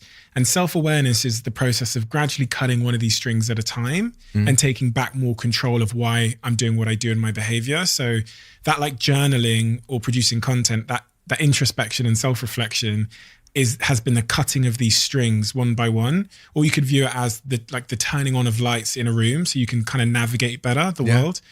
But until you do that, the lights really are off. And I think that's kind of central to what we were discussing about how to distinguish conditioning, media influence from truth and your own thoughts. Quick one. As you might know, Crafted are one of the sponsors of this podcast, and Crafted are a jewelry brand, and they make really meaningful pieces of jewelry. The really wonderful thing about Crafted jewelry is it's super affordable. It looks amazing. The pieces hold tremendous meaning, and they are really well made. I think I've worn this piece for almost a year. It hasn't broken, hasn't changed color because it's really, really good quality, and it costs roughly 50 quid. People will be surprised when they hear that. They'll probably assume that all of my jewelry is like solid gold and costs thousands and thousands of pounds. But what's the point when you can achieve the exact same effect from a piece of jewelry that's high quality and costs 50 quid? That's why I buy Crafted. The other thing that you mention in your book, that little voice in your head, is this concept of neuroplasticity. It says that on the back of the book. It says, retrain your brain for maximum happiness. This concept that we can retrain our brain physiologically seems like nonsense. I can't change my arm. So when someone, asserts that you can actually change your brain. You can't change your arm. I can change my arm? Of course. What, a tattoo? No, you work out. That's true. When you work out, you're building muscles in your arms. And that same exact process is exactly what happens inside our brains. And it's called neuroplasticity. The only difference is that you don't see it. You don't see it visibly. You can see your muscles growing because that's the function that they need, they need to grow to perform. But in your brain, what actually happens, again, like computers, it's almost as if you loaded a new piece of software, a new piece of operating system on your brain. Literally, for every one of us listening, everyone listening to us right now, at the end of this conversation, their brain will be wired differently than when it started. Every single instance of anything that you do literally rewires the hardware itself. The neurons that fire together wire together. Okay, so imagine the old days of the switchboard. Okay, and Steve wants to call his mom, so you crank your phone, and the operator says, hi, how can I help you? And you say, can you please connect me to that number? And she would literally take a wire and patch you and your mom's phones together. Okay, after a while, the operator constantly, every time you call, you ask for your mom. So the operator goes like, why am I even wasting my time on this? Let me just patch that wire to his mom all the time. Okay, so that's exactly what happens in our brains. If you perform a certain function, your brain starts to build networks that make that function easier to perform in the future. If you do it one time, it becomes a little easier. If you do it 20 times, it becomes permanent. Okay, and there are tons of studies. If you take a simple task like tapping your finger on the table, okay, and you're requested to do that, say 20 times every hour. After a few days, you'll find that you're so much better at tapping your finger on the table, and you can do it much faster, and you can do it consistently, and you can do it in the background. Gamers know that for certain. Okay. The problem with neuroplasticity is if you tell your brain to wire for tapping your finger, it will. If you tell it to wire for solving complex mathematical equations, it may take a little longer, but it will. If you tell it to wire for hating people, it will become very good at hating. If you tell it to wire for fearing the end of the world because of what the media is telling you, it's going to become very good at fearing the world. I know some of those people. No, absolutely. And you don't want them in your life. The challenge of our modern world is that we think that this brain is supposed to be there to make us successful. Yeah. Okay. First of all, it's not the primary function of the brain. The primary function of the brain is to make you safe. Okay. And then the secondary function that we push as humans to that brain to do is to invent iPhones and create podcasts and have amazing things, right? That's a secondary function. But believe it or not, before that secondary function, your brain is supposed to make you happy, because happy is the ultimate form for you to perform in life. If you're not happy, you're not as effective as you could be at achieving survival. Think about it. If you're grumpy all the time at work, people don't like you. You're not focused. No one wants to help you. You're wasting most of your time, your brain cycles, thinking about the negative, and so you're not innovative or creative, and so on and so forth. It degrades your performance. Happy is a better place for you to be at work, because it will make your customers want to do business with you. It will make your colleagues want to, to help you out. It will make your boss welcome you in their team, and so on and so forth. We are social animals by definition. And we want to have that in our life. And the easiest way to connect and to open up and to discover the world is to be in a happy place. That's a primary function of your brain.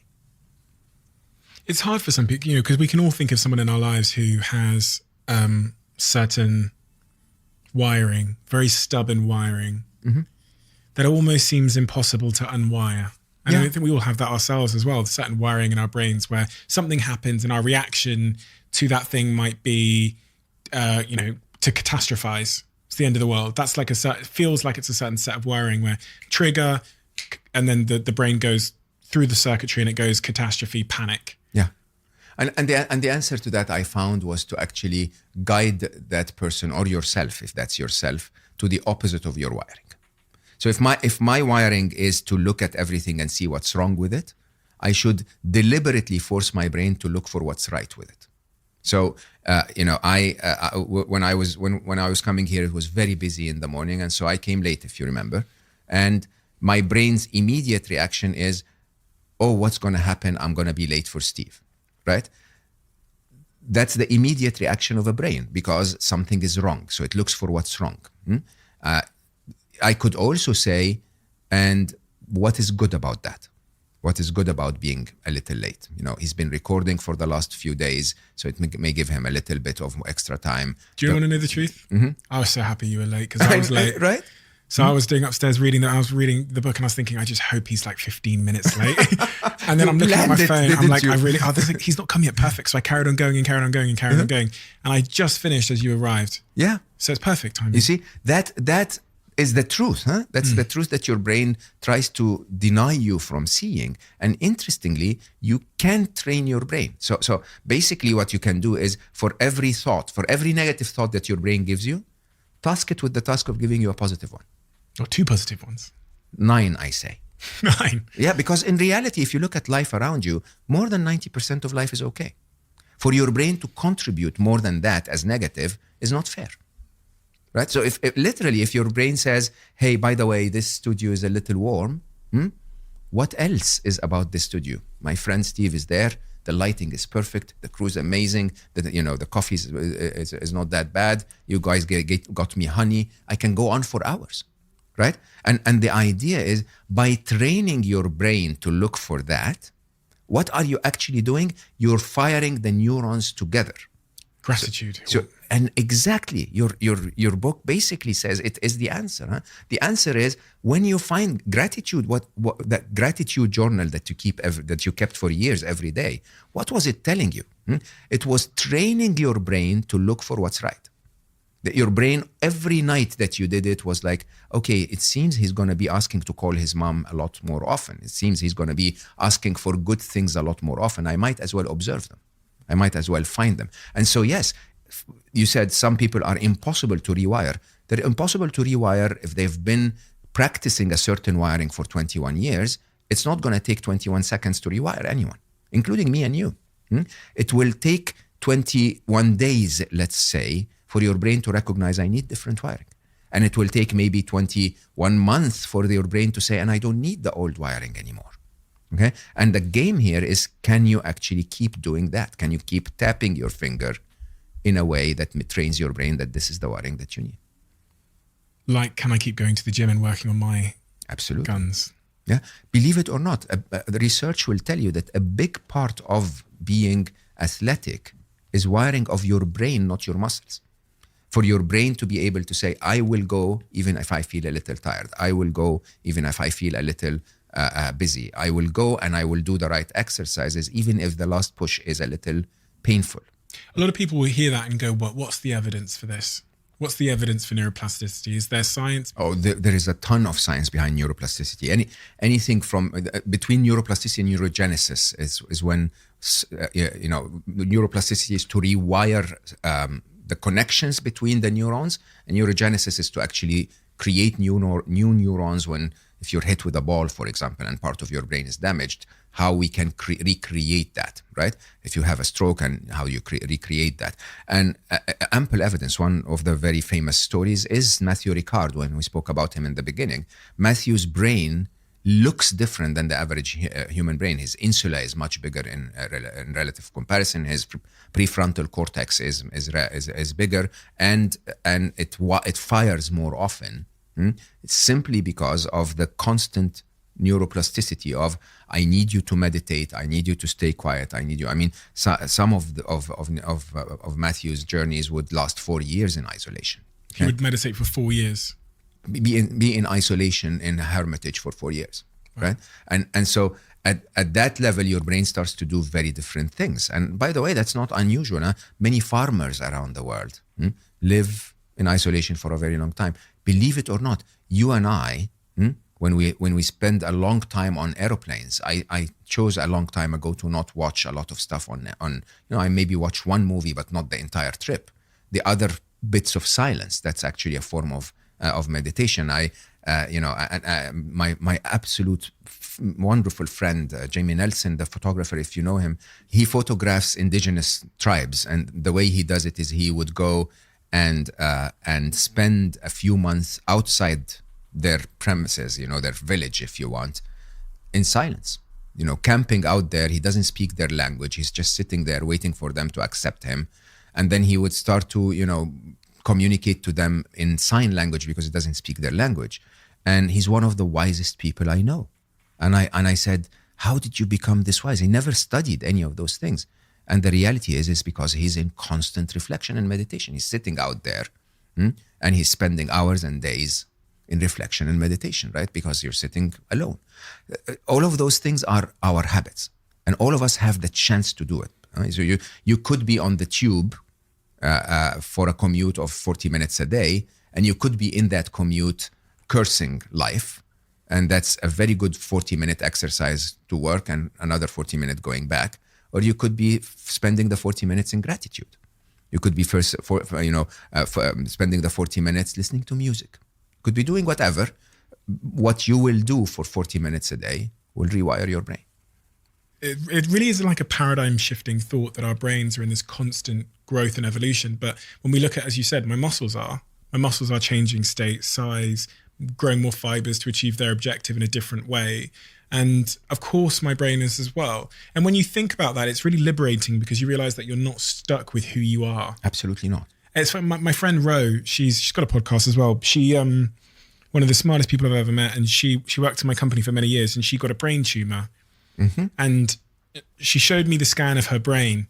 They found this golf ball in the middle of her brain and they removed it.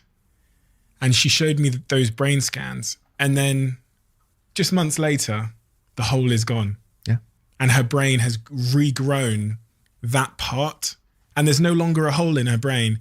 And that was one of those moments when I go, oh my God, the brain, like everything around us, is a living organism that is shaping and evolving based on the inputs and what's happening to it. Yeah, so let's choose which parts of it are we going to grow. I think that's the whole point. And we grow it with our actions and our thoughts. Yeah, repetitive actions, thoughts, and memories. Believe it or not, one of the interesting things is if you take a memory in the past and you think about it over and over and over, it's as if it's happening over and over, and you're growing the neurons that are needed, or you're growing the connections between the neurons that are needed to trigger that memory. Think happy memories. Okay? If you sit next to your partner and focus on one thing that they do and go like, they say do this, they do this, they do this, they do this, and forget that they do 100 other things that you love and appreciate, your neuroplasticity is making you completely obsessed about that one thing. And you can only see that one thing. And eventually, some of my friends after a breakup, I go like, so what happened? And they'll say one thing. It's like they obsess about it over and over because your brain is growing to say, he needs to think about this, right? I'm going to make it easier to think about this. I'm going to make it faster, more accessible. And you'll see it more often, like the red cars. Mm-hmm. You know, the old thing about if you buy like a red car, if you buy like a green car, then every car you see will appear to be green. Or if you buy a Range Rover, every car you see is a Range Rover. Well, this other thing that's really intriguing topic from our last conversation that you mentioned, and you mentioned in your new book, is this idea of masculinity and femininity. I don't really hear many people talking about this. Yeah. Believe it or not, my publisher really was asking, should we include this? It's a contested topic. Do we want to? But I think it's very important for people to understand. We've mixed up, again, a few definitions. Like I said, we mixed love and romance, for example. We've mixed biology with gender identity, with sexual preferences, with the reality of what the feminine and the masculine is. The feminine and the masculine, in my definition, are approaches to life. Okay, some people will want to hold their mug this way, and others will want to hold it that way. It's an approach to life. No way is right and no way is wrong. Okay, some of us will want to go through life with creativity and playfulness and intuition, and some of us will want to go with analysis and discipline and linear thinking.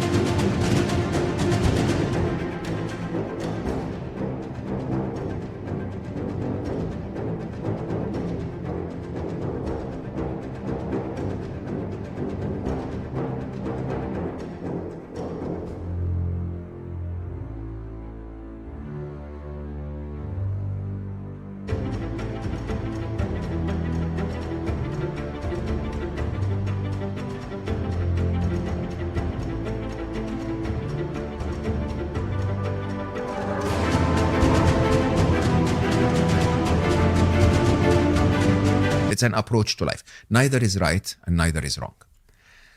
There is a high correlation between those who are archetypically feminine, if you want, between certain of those qualities, some of those qualities, and those who are masculine. Again, there is a correlation with some other qualities. So you would find that a person who's masculine, whether that's a man or a woman, straight or gay, it doesn't matter. If a person acts in their masculine, they'll tend to be a little more forceful, if you think about it. One of the masculine qualities is strength. Okay, strength is a quality, whether it's strength in mental strength or physical strength. You wanna use your strength to move things. Okay, if you're dependent on your masculine side, or more associating with your masculine side, you're going to show that. And as I said, statistically correlated, those who have male body parts tend to use that a little more. Reasoning doesn't matter.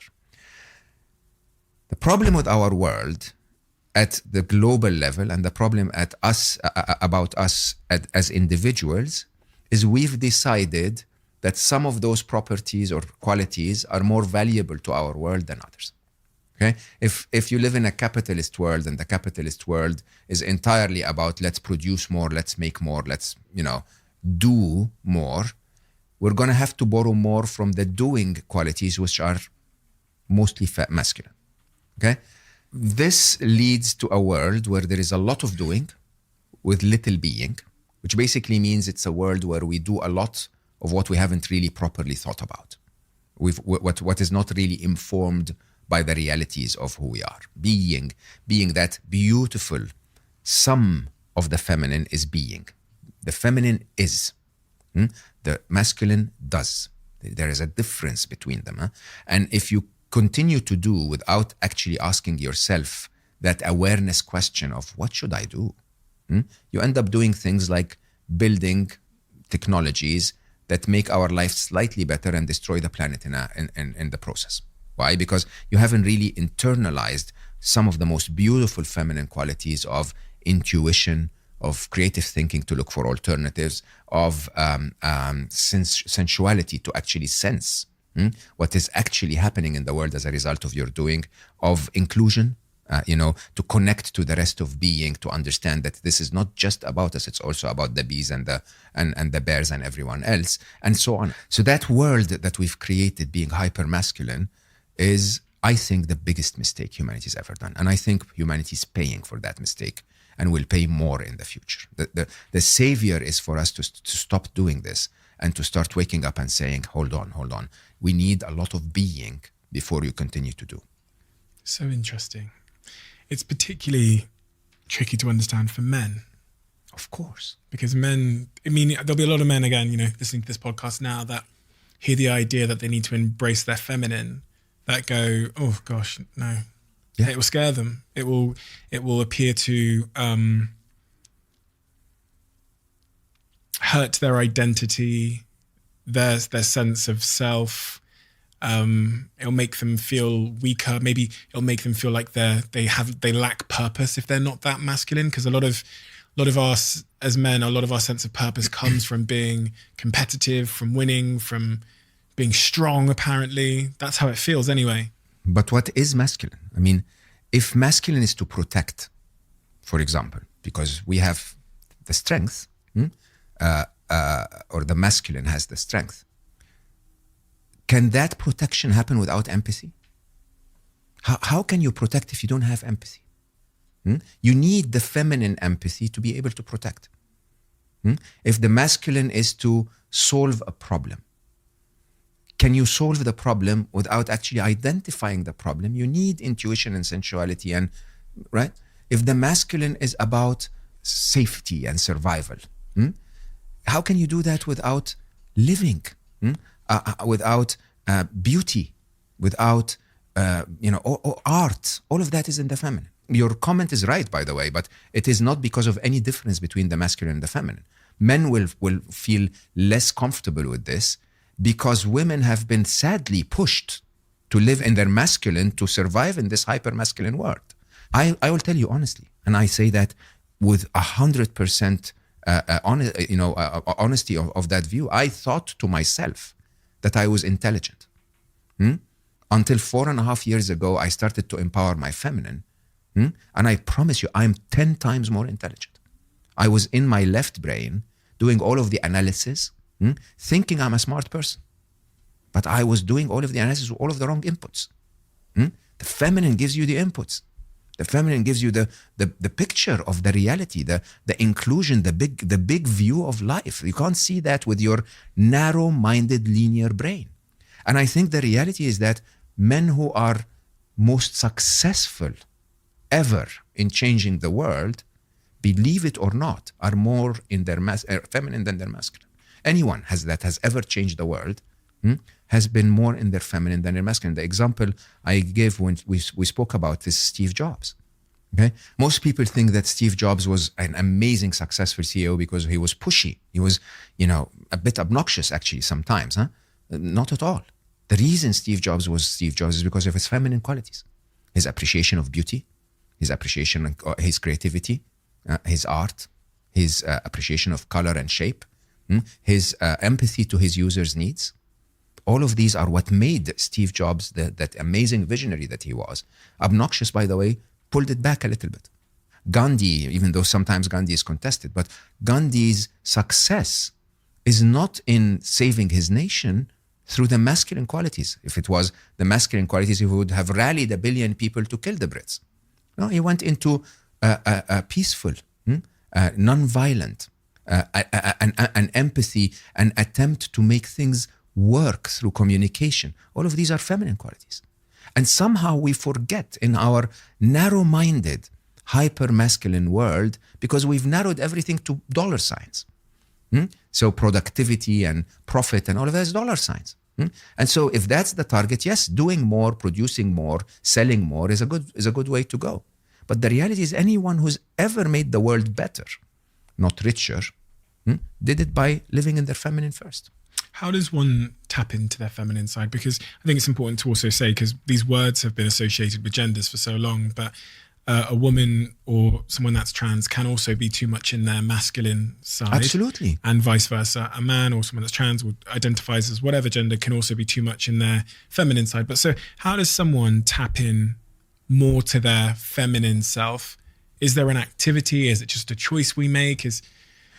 So I think it first requires an exercise of awareness. So, and actually, in that little voice in your head, in that chapter specifically, I have quite a few awareness exercises. Okay, those awareness exercises start by recognizing what's the feminine, okay? And that's a beautiful exercise that you can actually experience if you invited a couple of friends over that are, feminine in their actions most of the time, and a couple of friends that are masculine in their actions all of the time, and allocated proper time for each of them to solve a problem.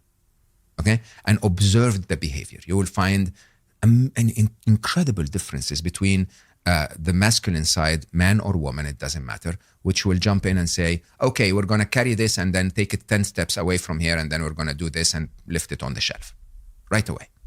Okay, when the feminine will say things like, I feel that this might be a little heavier for John than it is for Jack, and I sense that if we can collaborate around it as one being, we can do this slightly differently. Okay, so sometimes they'll say things like, why do we have to do this at all? Isn't there a bigger world where maybe we could just keep it here? Okay, and by that observation, you'll start to identify the qualities. That's number one. Number two is what I call the appreciation exercise. The appreciation exercise is to flip roles. Okay, is to sit in front of you and say, Steve, how would you solve that problem? And then wait and then tell you, how would you solve it if you were Jackie? Okay, and that appreciation exercise basically starts to get you to say, oh my God, there is another way. And that other way is not really me. It's Jackie's way, but it's interesting. Okay, and then the third is practice. I tell you openly, I've been empowering my feminine for the last 4.5 years. Okay, now probably 5 years.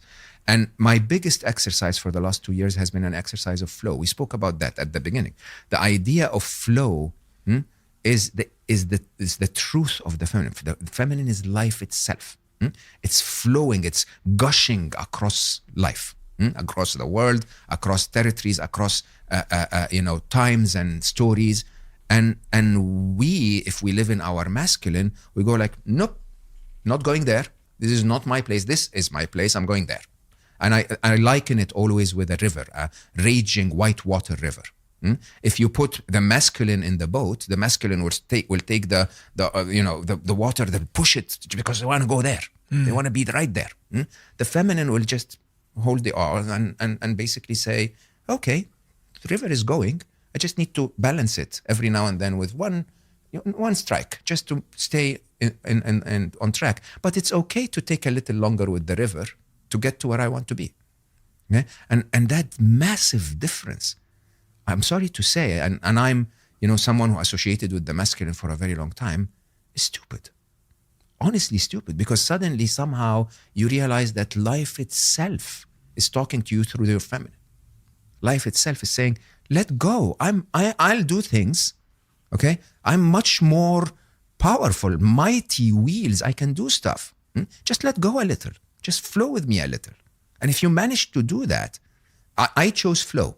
I think there are, several other major pillars of the feminine. One of them is inclusion, as I say. So relating to others, choose that if you want to.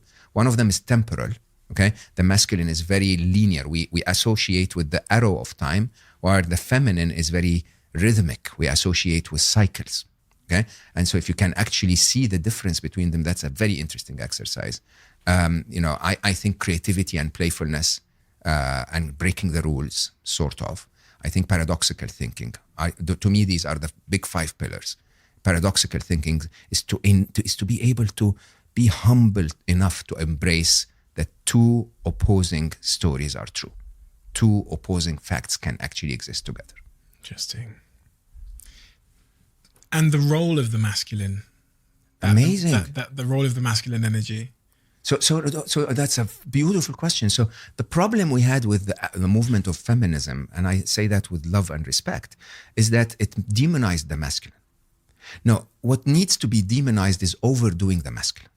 Okay, so strength is good. That is me sometimes, by the way. I have to admit, I definitely overdo the masculine. My girlfriend tells me as well. She'll literally say it like that though, because she's very in touch with her feminine masculine, and she'll say you're being too in the masculine right now. Yeah, you know what's one of the most common things I'm told by a woman who's uncomfortable with how her boyfriend is behaving is he's unable to be available emotionally. Yeah, of course, we suffer from that. That's a consequence of toxic. Absolutely. So let's talk about this concept because it's very important. There is no demonizing of a quality. Linear thinking is a wonderful quality. Okay, if you can think about a problem linearly, that's a wonderful quality. Overdoing it makes you stubborn. Do you understand? It's the overdoing that's the problem. It's strength, wonderful. You overdo strength, you become violent. We don't want the overdoing. And what should be demonized is overdoing that. It's overdoing anything, including, by the way, overdoing the feminine. So, if you're intuitive, it's a wonderful quality. But if you're too much into intuition, you're ignoring linear facts and analysis. If you're let's say paradoxical, one of my favorite, as I always say, if you can embrace paradoxes, it's a wonderful quality. It gives you a double the amount of information to analyze if you want to do analytical thinking. But if you overdo it, you become a little irrational, right? If you're disciplined as a masculine quality, or not disciplined at all, you become irrational. So overdoing something or underdoing something is not good for any of us. What is the right amount of doing something, by the way? It's how you are configured. So I am much more empathetic and maybe creative and maybe playful than I am paradoxical. Okay? I am much more in linear thinking and control than I am in flow. This is why I work on my flow, believe it or not, through neuroplasticity. So what I'm doing with my life now for the last 2 years is I'm living a life of flow. I'm allowing life to tell me what to do. And instead of my hyper-engineered mathematical brain saying, nope, that's not the way it should be done. I've done my analysis. It's 37%. I'm going to do this. Okay. I start to listen and say, hey, I'm going to make the decision of it's 37 or not in a couple of weeks' time. No harm done if I was wrong, but intuition is beautiful. It's hard to uncondition oneself, but it goes back to this point about rewiring our brains by repetition. And, when I think about being more in my feminine energy and my feminine qualities and characteristics, it is achieved by repetition, by opening up to that side of me and spending more time wiring myself in that way, which I think is so important. It's funny because I know there'll be a lot of people listening to this that either don't understand or have kind of misunderstood because we're using terms that come with like stigma. When we think of femininity or when we think of masculinity, there's connotations with that, but it's so unbelievably true. And if people have listened to this podcast, they'll know it's true. From we had Terry Crews on here who talked about his masculinity and how that became incredibly harmful to him and destructive and risked his relationships and everything that mattered to him. We had Patrice Evra talk about how early experiences that made him lean towards masculinity to help him survive, being abused by his head teacher and watching his brothers and sisters die because of drug addiction on the streets of France, made him turn more to that masculinity as a tool for survival. But then that cost him so dearly, because he lived out of balance. To one day sat with his partner, she said, "There's something not right with you. There's something not right with you." He resisted. Then boom, burst into tears. Mm-hmm. And that's the moment where he opened up. Yeah, and allowed you see it, and you know it.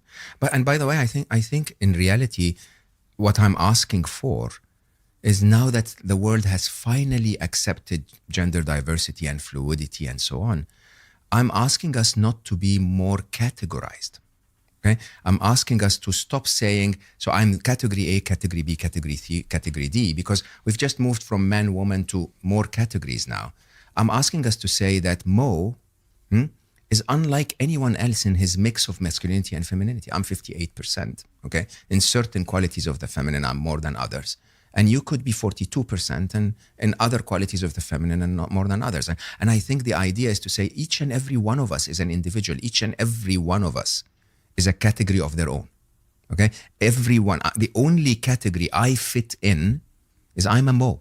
That's it. That's my category.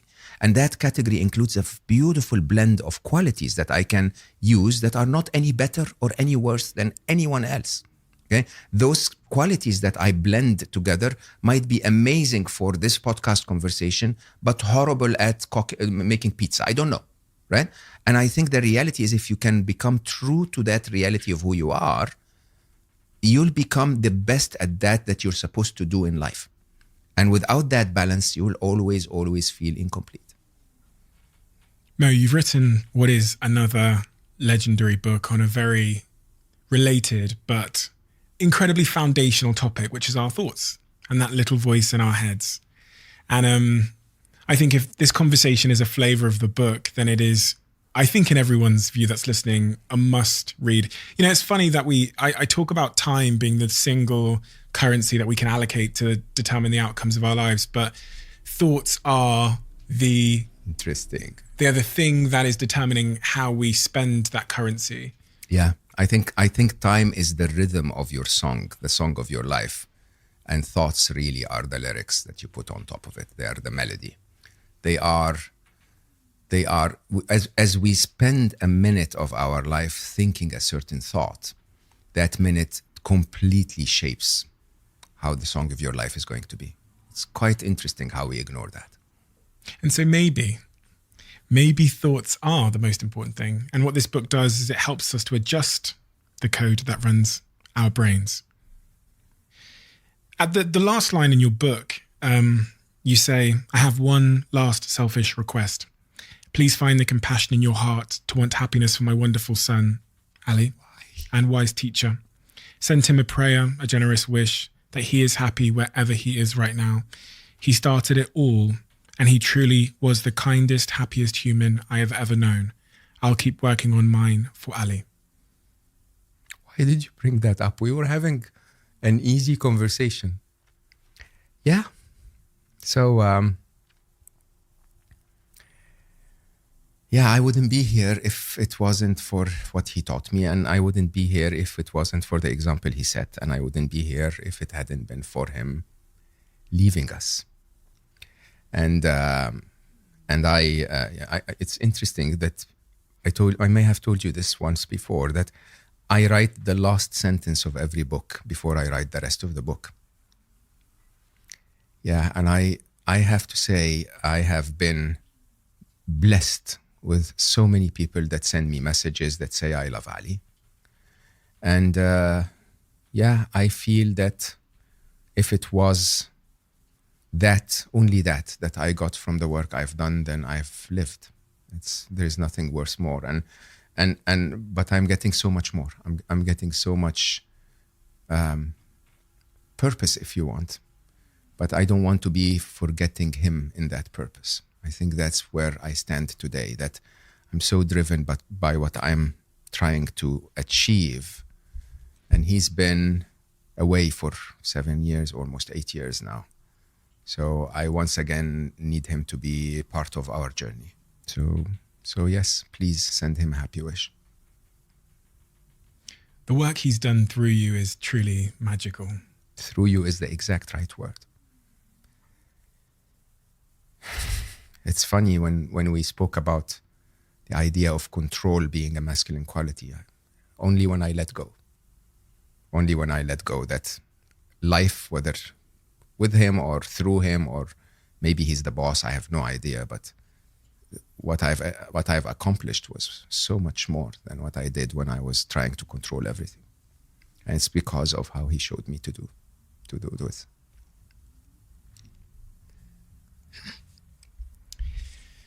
As you know, we have a closing tradition on this podcast. Oh, I should have prepared for that. Oh my God, I didn't think about this. It doesn't matter. It doesn't matter. Sometimes, a lack of preparation leads to the best outcomes. Okay. Question is. Ooh. That's not encouraging, Steve. No, I really like this question. It's very fitting, I think. The previous guest wrote for you, what is the greatest wealth in your life? What was not the greatest wealth was all of the money, all of the cars, all of the things. It was a waste of life, I promise you. And I know most people will say, yeah, you say that because you had it. When you have it too, you will feel the same. It was a total waste of life. When you wrote in your book that we come to this life with 500,000 chips, remember you wrote 80 hours. If you live 80 years, you will have 500,000 hours of active life or something like that. And that this is your wealth. This is what you come to the world with, and you place those chips hour by hour. The thought that came to my head was, I was born a millionaire. 500,000 hours is a lot of hours. But then you take that cash and you turn it to equity. It's really interesting how you take those hours, and by placing those chips, you turn one chip into equity, into something that lasts. And the things that I know last are experiences, knowledge, and love. And I promise you, we will never acquire anything more important than any of those three. In an interesting order, actually, they are love, knowledge, and experiences. So what we go through in all of our life is we do tons of things that we think are gonna acquire us one of those three, and happiness, of course. But in reality, it's so much easier to acquire those three directly.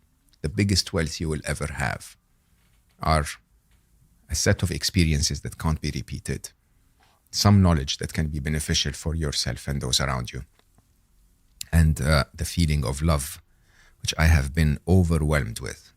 I mean, I can tell you I'm the richest man I know by far, from the number of kind messages that I get from people saying, we love what you do. We appreciate your attempt to make the world better. That love, I think, is the biggest wealth I have ever acquired. And I always say, Ali and Aya, my daughter, definitely have been the biggest love of my life, for sure.